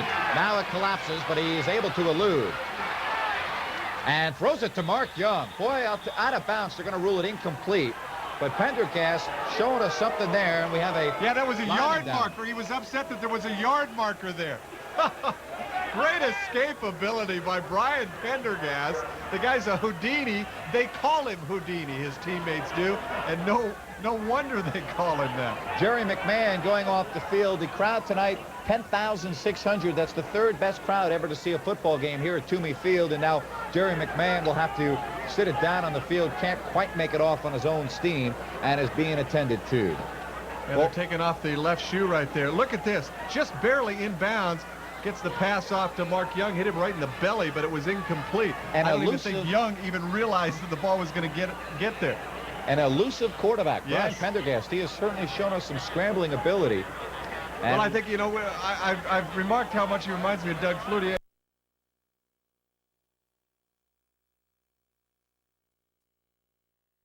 Also to the right, and Pendergast with 3rd and long. And he is airing it out for Mark Young. Incomplete, overthrown. And it will bring up a 4th down. Of a 49ers fan. All right. And the kick underway, as you can see, takes a bounce for the Hornets. But nevertheless, the Aggies will have it in very good field position First and 10 at the 35-yard line. Just joining us, Grant Napier with Bob Hogue at Toomey Field, and 7:42 remaining here in the third quarter, and the officials holding up things momentarily. They wanted to reset the 25-second clock, and now we're ready. Bart Green in at the left side, and at the top of the screen, it's Mike Seller. The protection is there for Bridewell, looking for Green. Some bumping as he was going down, double coverage on the play. Week at San Francisco. Russell, and the tight end has it at the 41-yard line. A pickup of about 5. It'll bring up a 3rd and 5. That play could really cross up a defense because the man goes in motion very quickly. The linebacker has to go with him. That leaves the tight end open for just really what is a possession play. This is where all you do is want to pick up about 3 or 4 yards. So that play will work almost every time. And a nice shot from the end zone. So you can see the quick hitter right across the middle. So it's 3rd and 5. Stinnett breaks free, but Bridewell unleashes, and it's incomplete over the hands of Mike Seller. And again, Ken Stinnett applying the pressure and got to Bridewell just as he was throwing the football. Actually, it was intended for Mike Russell, not Mike Seller, but in any event, an incomplete pass. And it's 4th and 5, and another look at McManus. And he has been impressive.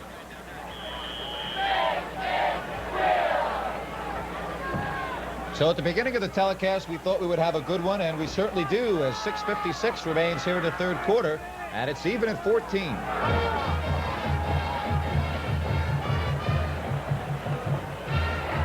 And Mark Young will have to watch this one. McManus gets a super roll down to about the 11-yard line.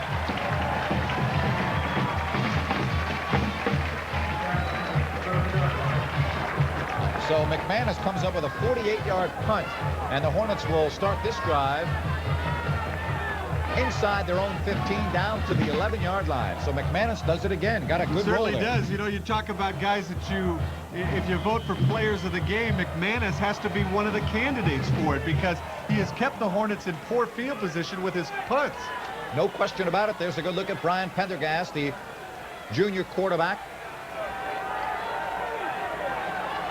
And Donald Hare twists and spins over the 15, close to the 20. Nice first down pickup on the play. And it'll bring up a 2nd and short. Ed McNichol out there with several other Aggies on the stop. Certainly doesn't look like a young man who's had a couple of knee operations, does he? Spinning like that. Usually what happens after you've had a couple of knee operations, you run tentatively. You certainly don't spin like that. Donald Hare now with 41 yards on 13 carries. And Zebedee Bry to the right, Johnson way to the left. Pendergast looking for Bry and has him. The coverage is right there, though. Matt Devine had him played to a T and makes the stop.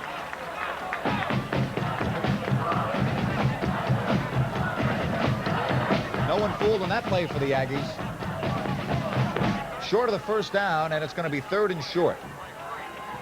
Yeah, the Aggies are just saying, hey, we'll give you that play. We'll give you the 1.5 yards that you picked up. You put your short yardage defense in right now. Let's try to stuff it. Sorry, Bob. I spoke to Bob Malice before the game, and I asked him about the quarterback situation. He said, well, I went with Pendergast because Wine was still injured, but he said Drew Wine is my starter and will be starting next week. We'll have to see what happens. Pendergast has looked pretty good here this season. I agree. Bueno, first down. And he is across the 25-yard line. And the Hornets keep the drive alive. After starting at the 11-yard line, they have pushed it out into some breathing room and now have a new set of downs to work with. Kind of like Bueno. Can you imagine they're going to have him for 3 more years? 9 carries for 25 yards for Bueno has proven that he can block and run very hard. He's a punishing type of runner, not unlike Thomasine. Great blocking up front by Dave Nickerson. And Bueno with the first down yardage. This time it's Hare.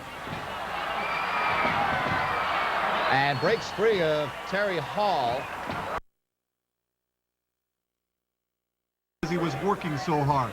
That's the kind of kid he is. Very unassuming, doesn't say very much, lets his athletic ability do the talking. 2nd and 5 at the 25. Clock moving with 4:40 left in the third quarter. We're tied at 14, and it's the first man, Bueno, and runs up the back of his offensive lineman. Leading the way was the center, Harry Williams. And let's see where they put the football down. It looks like it will be just short of the marker, and it will bring up 3rd and less than a yard. They've been able to pound it up inside all game long. Got to be very impressed. Some good trap blocking going up front there. Kurt McFarland, Dave Nickerson doing an outstanding job. So it's 3rd and inches. And it's the second man through. And again, it's Bueno. And he is across the 40 to the 42. Good 3rd down pickup. Obviously the first down and a lot more. And the Hornets with another first down. Clock moving with 4 minutes left here in the third quarter. This is a team that has lived on the ground early in the season, and the reason why is because you've always got to be worried about their tremendous athletes on the outside. And Harry Williams, McFarland, Nickerson, McMahon, and Ed Dean doing the job up front. It's the second man, Hare, and he takes a pop by, looks like Marchetti there. And he's getting up slowly, Donald Hare is. So a pickup of about 4 on the play. 2nd and 6, the Hornets looking to break the 14 all time. And another look at it. Don Hare spinning up inside. This game so very important to both these clubs. You know, a loss here by the Aggies could take them out of playoff contention down the road. And Sac State knows they have to win this game for them to ever get into the playoffs. And to keep it on the ground, at Donald Hare breaks the tackle. First down and more into Aggie territory. Wrestled down at the 45 by Terry Hall. And they're not doing anything fancy right here, Bob. They're just coming right after him, keeping it on the ground and muscling him up front and moving the football down the field. Well, they've shown no weakness at all. Jim Soker, probably his heart still beating at about 48 beats a minute. Nothing seems to get this guy excited. Donald Hare now with 60 yards on 16 carries. 1st and 10 at the 45. Again, they keep it on the ground. It's Bueno this time, and look at that play by Ed McNichol, number 50. He's a dandy. Ed McNichol, he's a football player too. He just gets right in your face and sticks you. Goodness sakes. Not big, just like the Aggies have been over the years. But look at him get in his face. That's the way they teach you on the practice field, folks. Put that helmet right in those numbers and drive him back. Ed McNichol, the big senior out of Pacifica, and he has done the job at middle linebacker so far. Pendergast now on 2nd and 10 will throw, and he has his man Weaver. Is he inbounds? No, out of bounds and incomplete. Pendergast threw that football before Weaver even made the cut. And Weaver was able to pick up the ball in flight, but unfortunately, because the ball was a little...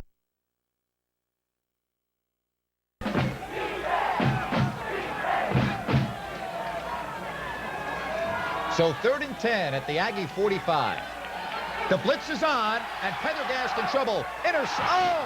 Meggers gets the deflection and has what appears to be the first down. Richard Neptune had it in his hands. It deflected off, and how on earth did Pendergast get out of the blitz and throw that football? He's a magician. It's really an ill-advised pass.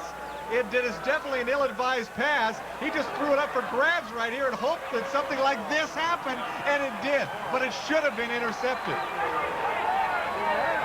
Look at Monty Maxwell. Almost had Pendergast. He saw 88 there. Pendergast was throwing to him. He saw it going down.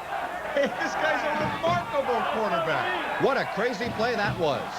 So Pendergast and the Hornets come up big. 1st and 10. Big 3rd down conversion. And he has Mark Young. Oh, what a catch. First down inside the Aggie 10. What a catch by Mark Young. And the Hornets are knocking on the door, looking to break the 14 all-time. Big 26-yard pickup. Stays in the pocket. Pendergast does. Throws this ball right on the money. Young, just a great catch. Fingertip grab. running a post pattern. Had to be a perfectly thrown ball, and it was. And Mike Connors had outstanding coverage. He but did. You just, what are you going to do? The guy comes up with a great catch. It's Donald Hare. Breaks free inside the 5-yard line. So the Hornets, 2nd and goal to go, looking to go on top. As we've got a good one brewing here at Toomey Field with a minute remaining in the 3rd quarter. You see it's tied at 14, but the Hornets just a few yards away from going ahead. Pendergast now is 11 of 17 for 197 yards and a touchdown. They keep running Hare on the counter there, and the reason why Davis can't stop him is because Bueno comes through so quickly as the first back through. Zebedee Bride to the right. Ball at the 4-yard line. And it's Hare inching ever so close to that goal line, but short. And it'll be 3rd and goal to go. There's a good shot there from our sideline camera. You can see the ball inside the 1-yard line. And here comes the goal line defense in. I don't think they'll get this playoff before the end of the quarter, which will certainly upset all the people down there in that end zone. Yes, that is for sure. So I think you're right. The clock will expire before the ball is snapped. And there it is. The 3rd quarter has come to a close. And they're booing at that end and cheering on the other end. That's the way it works. When we come back, the Hornets will be trying to break a 14-all tie. Stay with us. The PLO is blackmailing him.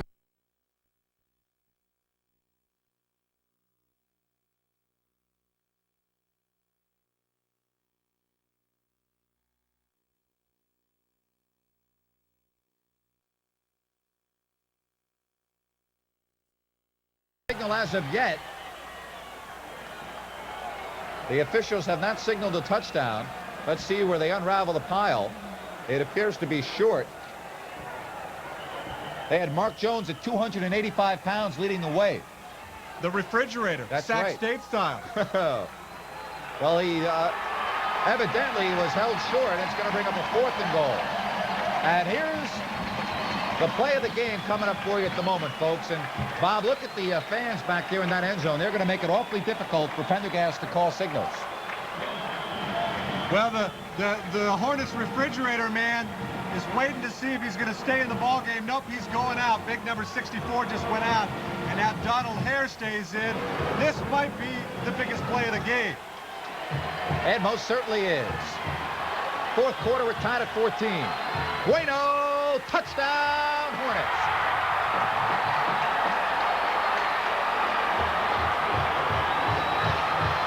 So the Hornets in the 4th quarter have gone on top by 6. Ed Bueno doing the honors from inches out. Went over the left side of the line, and here it is again. Just straight power football. I mean, there's nothing fancy about that. Bueno was the man you would expect to get the call in that situation.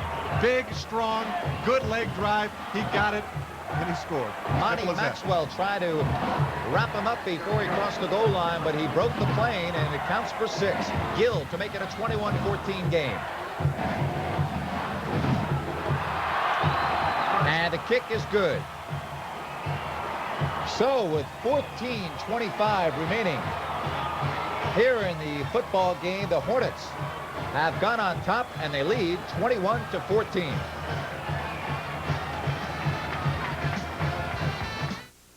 You paid $85 for the...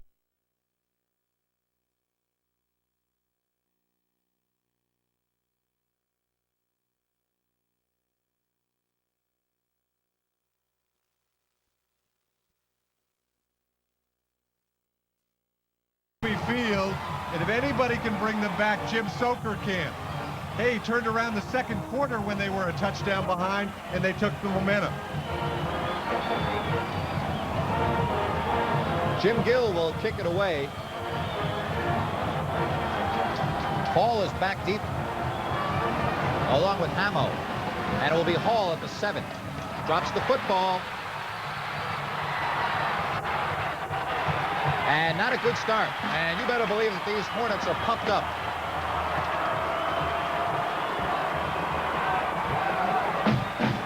Terry Hall had to go back and pick it up and ran out of running room. And the Aggies deep in their own territory to start what would appear to be a very important drive. At least in terms of field position. The ball at the 10-yard line.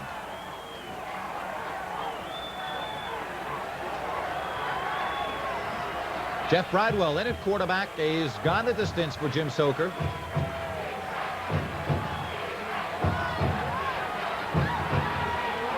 And Jack Wildermuth can't get to it. It's incomplete. He had Jack Wildermuth, Bridewell did, but not a good pass, and it goes for the incompletion. Wildermuth ran a great out pattern. He's an outstanding receiver. He was open on the play, and Bridewell just threw the football badly. Bridewell has a tendency sometimes to maybe hurry the throws and get them up a little bit too high. That one was wide. And I think he's also trying to lead Jack. You know, the last thing he wants here is an interception, and simply not in the neighborhood of Jack Wildermuth. 2nd and 10. Bridewell has Bart Green, and right at the first down marker, Bart Green comes down with the football, the 5'8", 150-pound sophomore out of Delta High, and a big reception right there. First down, or Aggies. That one was very well thrown, right between the 1 and the 2. And it was essentially the same route. That's just a timing pattern right there, and Green and Bridewell hooked up perfectly on it. So it's a first down for the Aggies. Ball just over the 20-yard line. Mike Seller and Jack Wildermuth, the receivers, with the Damo and Thomasine in the backfield. Thomasine gets the block on the corner for Damo, but the defense reacts and gets there in a hurry. They certainly did react. There were 5 white shirts in the area where Damo wanted to get a wall built, and there was no wall at all. Just a straight pitch, and it never materialized. Junior the wall, it's not there.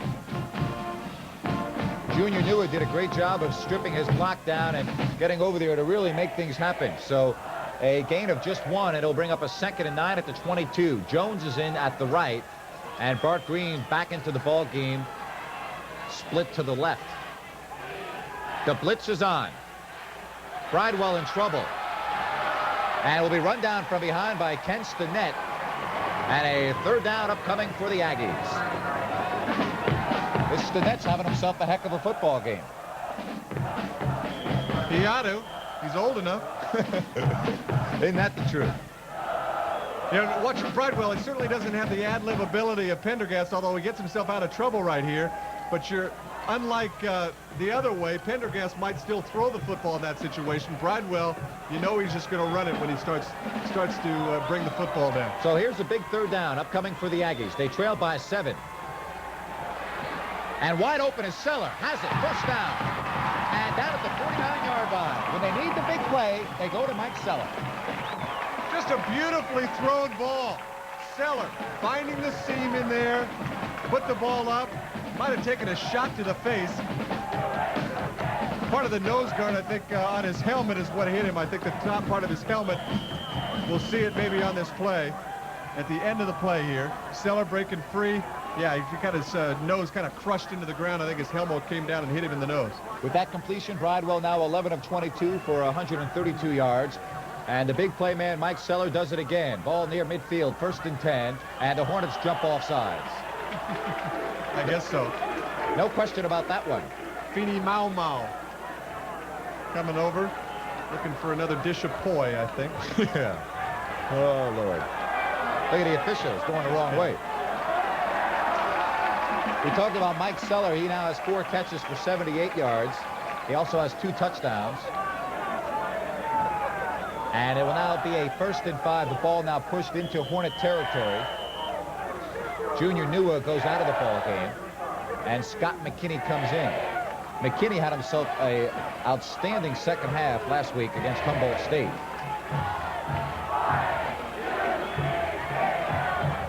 And looks like the Aggies, Mike Seller moved a little bit, but no flags are down. And perhaps the official missed that one. But in any event, the first down yardage by the Aggies is a pickup of just a few, and it'll bring up 2nd and short. Jim Thomasine on the carry. Very impressive drive the Aggies have put together here. Down by 7. Emotionally, the Hornets have taken control of this game. But the Aggies mixing up the pass and the run very effectively, driving into the Hornets territory right now.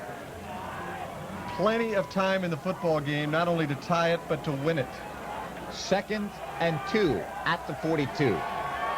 Thomasine, the lone setback.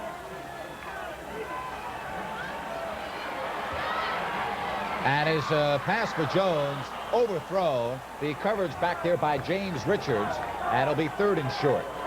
Aggies did a good job of picking up the blitz that time, but it looked like Bridewell was looking for Jones all the way, although it appeared that Wessel was open a little bit, not quite as far upfield on the far sideline, but he was looking at Jones all the way. Jones had double coverage.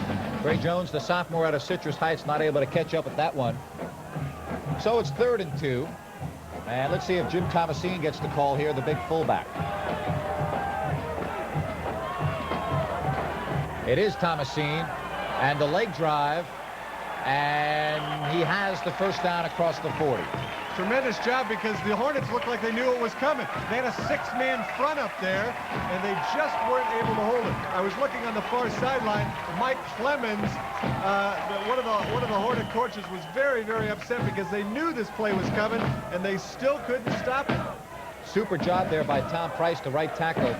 Outstanding block, and Thomasine went in inside of him and made the yardage just barely. So it's another Aggie first down. 4 minutes gone by in the 4th quarter. 21-14 Sac State. Again, it's Thomasine. Seller throws the block on the corner. Thomasine uses that block and has excellent first down yardage. Run out of bounds close to the 30-yard line. You were certainly right when you called Mike Seller's number. What a block he did right there, sealing off his man and allowing Thomasine to break free outside. You talk about a wall here. It's too bad that you can't see the block there thrown by Seller, but it allowed Thomasine to pick up an extra 4 or 5 yards. You have to remember, this drive started back at the Aggies' 10-yard line, so they have moved it very well as Marty Morris hustles to get off the field. 2nd and 3 at the 32. Ademo on the swing pass has some room. First down inside the 25-yard line at the 24. Junior Nua on the stop. This play worked because they sent 2 receivers into the flat out here, cleared out the zone, Ademo coming underneath, and picked up another first down. Also, Archie Scott, number 2, coming up to make the first contact. But not before Ademo hustled for the first down off the swing pass. So the ball now at the 24-yard line. Mike Seller and Jack Wildermuth to the left. And Thomasine, you can't arm tackle him. And he has the ball inside the 20-yard line. Feeney Mau tried to arm tackle Thomasine, and you just can't do that. No, you can't do it at all. And Mau is a very strong man. Very impressive player, but Thomasine, one of the best fullbacks anywhere. I don't care what level. 39 yards now for Thomasine on 12 carries, but that was a big one. 5 yards on the first down yardage. 2nd and 5, and the Aggies looking very good in this drive. Again, started at their own 10-yard line. Inside the 10-minute mark. Bridewell wants a timeout as Bart Green was not lined up in the right position, I do believe. In any event, he'll talk things over. Better to be safe than sorry at this point in the ball game. And while he talks things over, we'll take this timeout for a couple of messages. A score, Sac State 21 and Davis 14.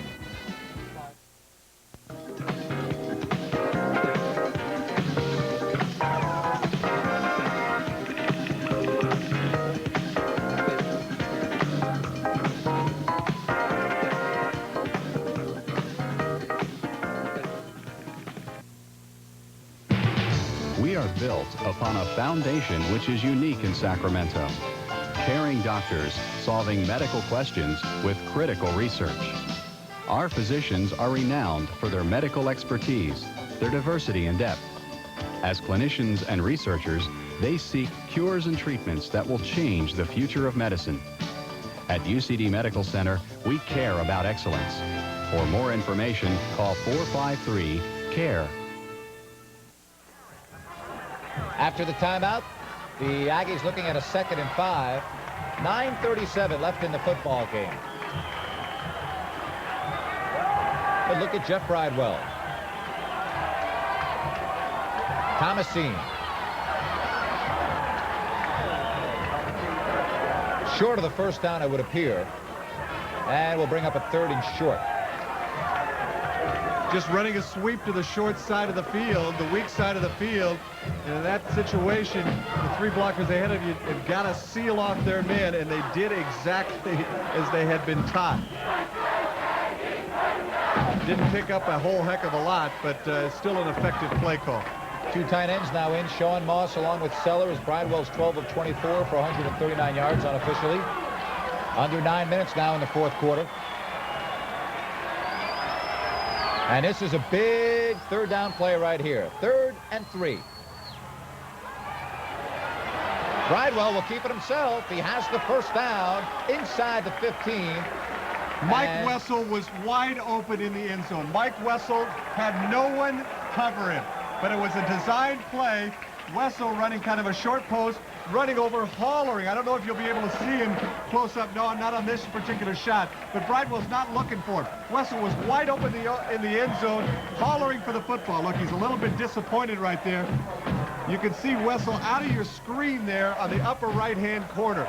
Nobody covered him at all. It would have been 6 points. All he had to do is get the football there. In any event, he did get the first down. Thomasine changes direction and somehow is able to fall forward. He was bombarded by 2 or 3, 4 white shirts, but gets a couple on the play. Were those tough yards? You don't get him any tougher than that, do you? I mean, he was just popped in there. Yeah, the play, the hole plugged up immediately, and Thomasine just tried to get what he could. He punched a couple of people along the way. Under 8 minutes. A 2nd and 8. They give the fullback a gain of 2. Bridewell looks like he's changing the play at the line of scrimmage. Bart Green is open. And he dropped the football. Did he have it? The referee said he had possession and will be out of bounds at the 1-yard line. 1st and goal to go. It was a good call. Bart Green definitely caught this football and then took an extra step and then bounced it outside. But you think Bridewell must have seen something. He looked out at Bart Green, and that's when he changed the play. He must have seen the single man-to-man coverage right there. Look at Green. Beat his man. He hooks the cornerback right there. Watch it. Catch the football, take a step, then get hit and knocked out of bounds. Good call. James Richards was twisted and fell down. Bart Green run out of bounds at the 1-yard line. 1st and goal. Bart Green with his 3rd reception, and it's a big one. Aggies looking to tie it up. Bridewell calls his own number, and he's in for what appears to be a touchdown. No signal by the official yet. Let's see. What in the world is the holdup? Touchdown, Aggies. Sometimes you gotta wonder. I mean, my goodness sakes, what does he have to do? 21-20, and you look at it again, straight up the middle. If you were wondering whether there was going to be any attempt for a 2-point play, there's still plenty of time left, and so they're going to go with Eddie Loretto to tie it up, and then 7:25 left. That's a lot of time. An eternity. Eddie Loretto with the big extra point. It is good, so it's 21-21, and don't go anywhere.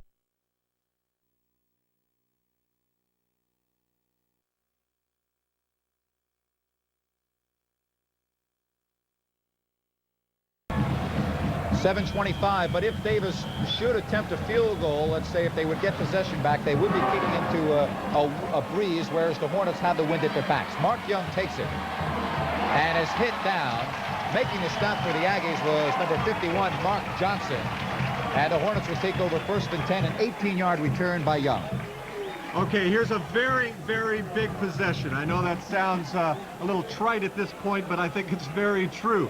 They have to not only move the football, but take a little bit of clock with them, because Davis just had the football and ran off about 7.5 minutes in driving the football 90 yards. Hare and Young, the wideouts, and it's Bueno. Fumble! And Bueno looks like he got it back. Oh, boy. Boy. Eddie McNichol was the guy there that almost had a chance to fall on it. Bueno just has the ball stripped, can't see the number, but Bueno presence of mind to fall on it. McNichol. Yeah, who is it that reaches in there? It looked like Mike Clark. I think it was Mike Clark, big number 88, yeah. So the Hornets get lucky right there as Bueno falls on his own recovery, and Bueno again straight up the middle, and Clark. But look at that leg drive and the spinning by Bueno. Great second effort, has him close to a first down. That's just good, hard football. Looks like it'll be just a little bit shy, but they might want to measure it in this situation. And they will indeed bring the chains out.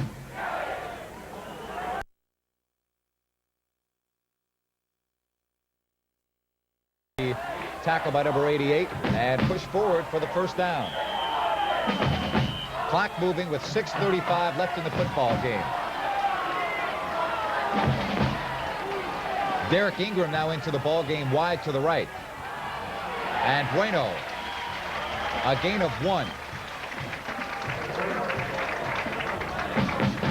Interesting, after that play, Pendergast kind of looked disgustedly over towards the sideline.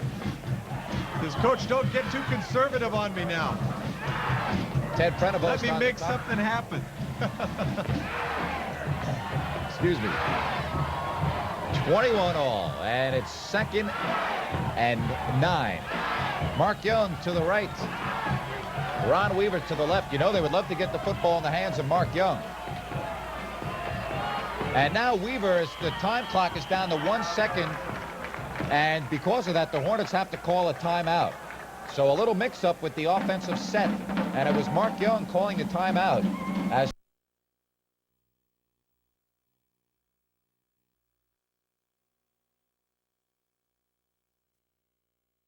Donald Hare has some room, breaks free, first down and more.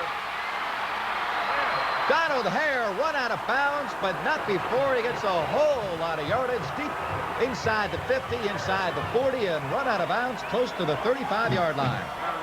Don Hare finding just a huge hole, bounces off a man. Now it's off to the races. We said he might just break one. He certainly looked like he was going to go all the way on this play. Just tremendous blocking on the right-hand side of the line. What a tremendous hole for Don Hare. And look at the Hornets. 29-yard pickup by Hare, 1st and 10. Bueno. Oh, boy, is he hit. Look at the Aggies, and look at McNichol coming up so pumped. He hit the referee in his enthusiasm. Ed McNichol, the big senior from Pacifica. I'll tell you, he has had a standout football game. Donald Hare now close to the 100-yard mark. Well, look at there. Look at Ed McNichol. You get to see it right there at the end when he was so pumped. He actually almost knocked out the poor referee. Donald Hare has 98 yards unofficially on 19 carries, and we're approaching the 5-minute mark of the football game. We're tied at 21. And Pendergast looking to throw. And he has Mark Young, and it is caught inside the 20. First down, Hornets. What a tremendous grab by Young. You know, he helps Terry Hall up there. Hall couldn't have done anything. This ball was thrown up there, the only place that he can catch this football. Look at this. This is about the 3rd time he's done that this game. Hall is all over him. So it's 1st and 10 at the 19. And again, Pendergast looking for Weaver, and it's incomplete. The pressure was on. Pendergast hit as soon as he threw the football, and Weaver not able to catch up with it. 2nd and 10 upcoming. Jim Gill has only had 1 field goal attempt this year, and he has missed it. If you're wondering about 3 points for the Hornets. Certainly within his range right there. You're looking at about a 35-yarder. But you know, that pass play, Mike Connors with outstanding coverage, reading Weaver to the outside all the way, and it was almost looked like Pendergast threw it away. Part of the standing room only crowd. Pendergast 12 of 19 for 215 yards. And look at this. Bueno off left tackle, wrestled down by 4 or 5 blue shirts. And it will bring up a very big 3rd down play.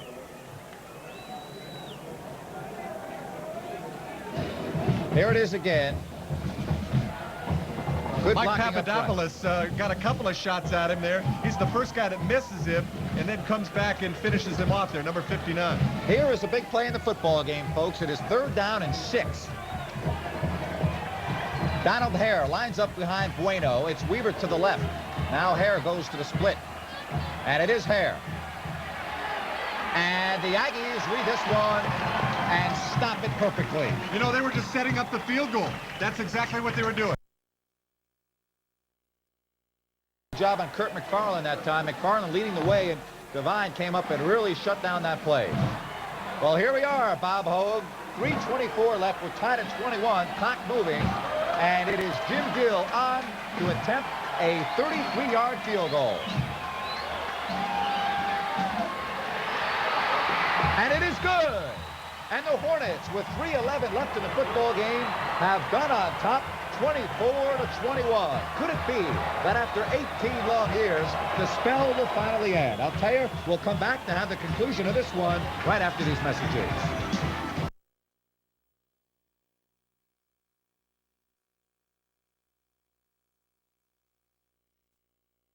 Three-pointer in Sacramento State football history.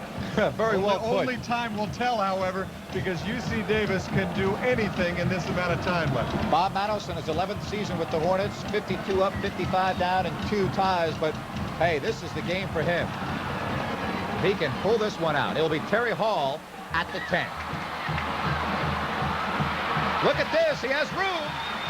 Terry Hall with a big run back over the 40 down to the 42. Oh, boy. Just the thing the Aggies needed, just the thing that the Hornets didn't need to happen. But you know, it's been happening almost all game long. The special team coverage for the Hornets has not been strong on.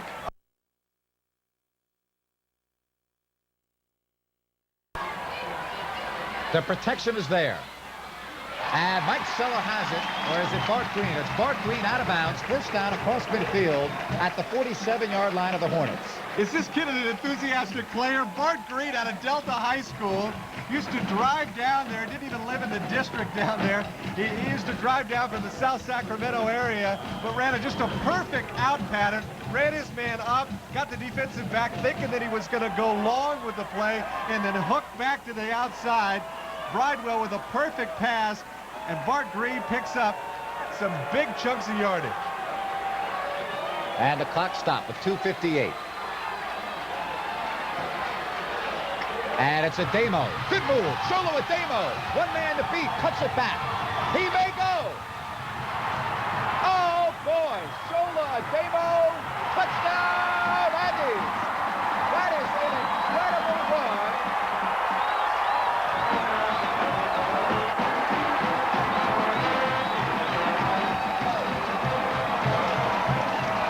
And look at Jeff Bridewell, and the celebration is on. Bob, what an athletic run that was. Watch what happens here. The official right there may have thrown the big block that sprung him. Right there, he's almost knocked out. And Idemo now is in the open field. A tremendous athlete. He cuts back and scores a tremendous touchdown. What a big play, and how about that? The official just happened to be in the way right there, and he actually threw the block that sprung him. And an incredible turn of events. Eddie Loretto on to attempt the point after. This would make it 28-24.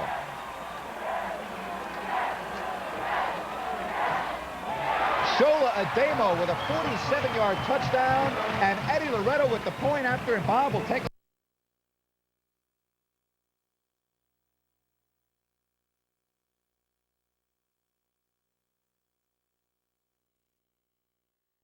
Almost kind of a center screen is what that pass play was. A short kick by Loretto. And the Hornets not fielding it too well, and they'll have to start at the 26-yard line. So important what your kick return team does. Remember, UC Davis got that great return by Hall, and their Young was going to catch that football on the run. He would have had a tremendous return if he doesn't fumble the football.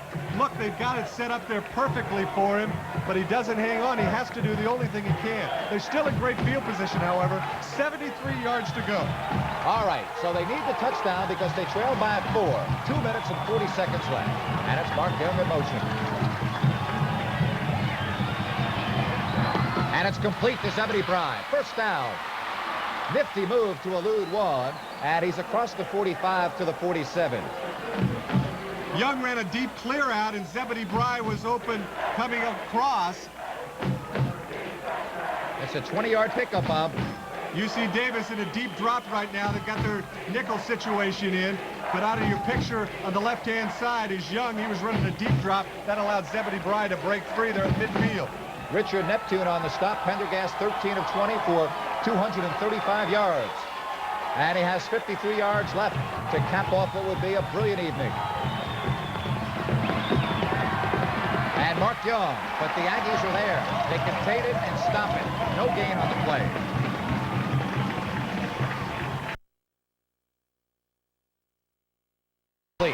He wanted...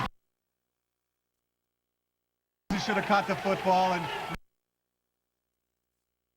That's right, the Hornets are obviously in 4-down territory, and here Pendergast will use a timeout to talk things over with head coach Bob Matos. Of course, they'd have those 2 plays to get 10 yards, but they've got a lot of things against them right now. The clock down to 1:42, but only have 53 yards left, but you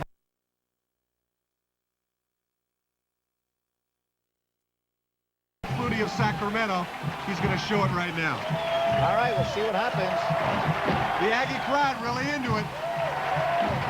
10,600. Standing room only. Looking at a dandy at Toomey Field, 28-24.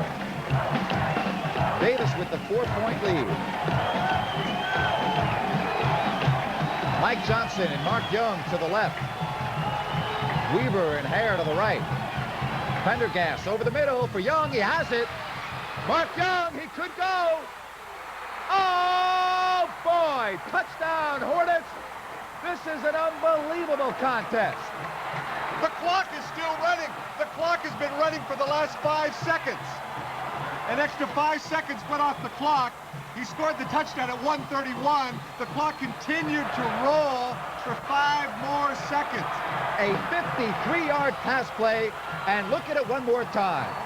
Just a crossing pattern, and Mark Young just quicker and faster than any of the Aggies. A perfect throw. A perfect throw, and Mark Young with a tremendous speed. They missed him so badly last year. He scores. But hey, the Aggies can now come back in this electrifying football game. It'll now be interesting to see if they put the 5 seconds back on the clock. This is a game they'll be talking about for years to come. Jim Gill to make it a 31-28 contest, and it is good with 1:26 remaining. And the Aggies now still have time to get in field goal range and tie it up. But with the way this game is going, they're probably thinking...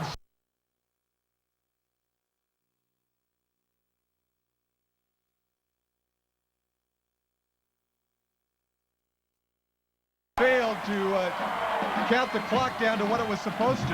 Now, Bob, the Hornets have had trouble on this particular part of the football game covering the kickoff. That's exactly right.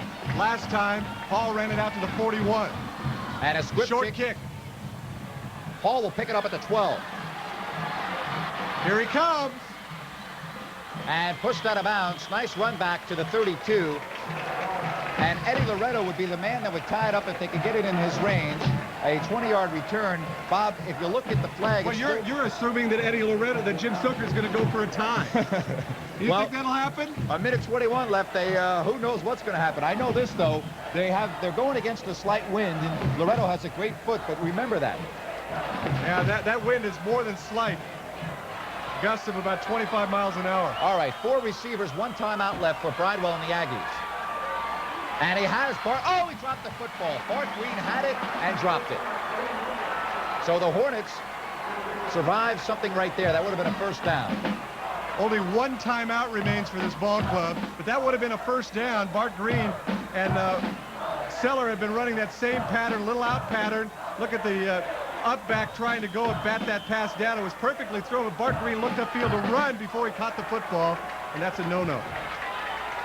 2nd and 10. A minute 15 left in the football game. Davis trailing by 3. They haven't lost to Sac State in 18 tries. Bridewell flushed out of the pocket, and he is dropped for the loss. Bridewell panicked. He just panicked in that situation. Thought about getting rid of the football, and his inexperience showed on that play. Clock continues to go down. Saio Loketti putting the final touches on Bridewell, and here it is again, and a lot of time expired on that play. Let's Hurry go back up to live offense. action. Bridewell tripped again, and it looks like Bridewell panicked on those last 2 plays. He just plain panicked.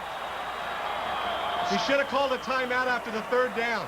And they call a timeout now, but it's going to be a situation where they've got 4th down and 20 yards to go, or else Sac State will end it. They will end the jinx. 18 long years, and they have a 3-point lead.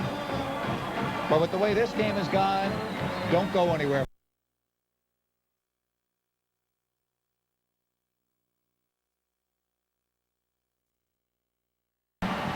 Six DBs back there for the Hornets.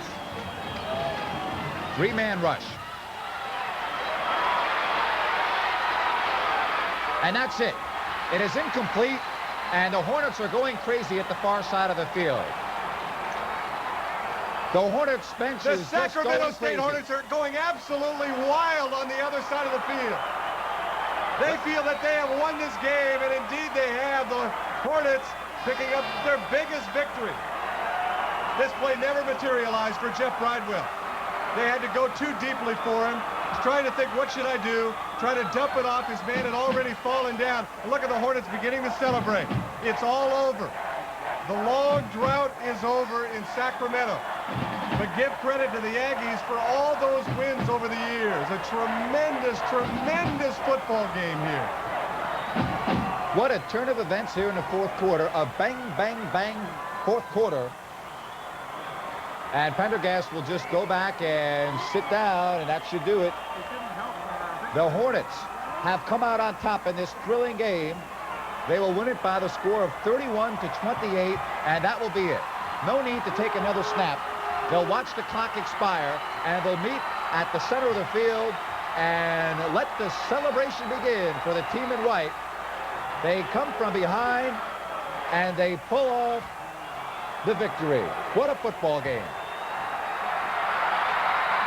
Here they come. Jim Soker hasn't had to do this ever. Walk over and shake the Sac State coach's hand. And the players, at least not in defeat. Ty Indeed was the first player to go over there to congratulate Jim Soker. Bob Mattos has to be the happiest man in Northern California tonight. I think you're right there.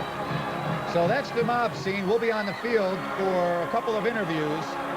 The final score from Toomey Field, Sac State does it. They win it by the score of 31-28. We'll be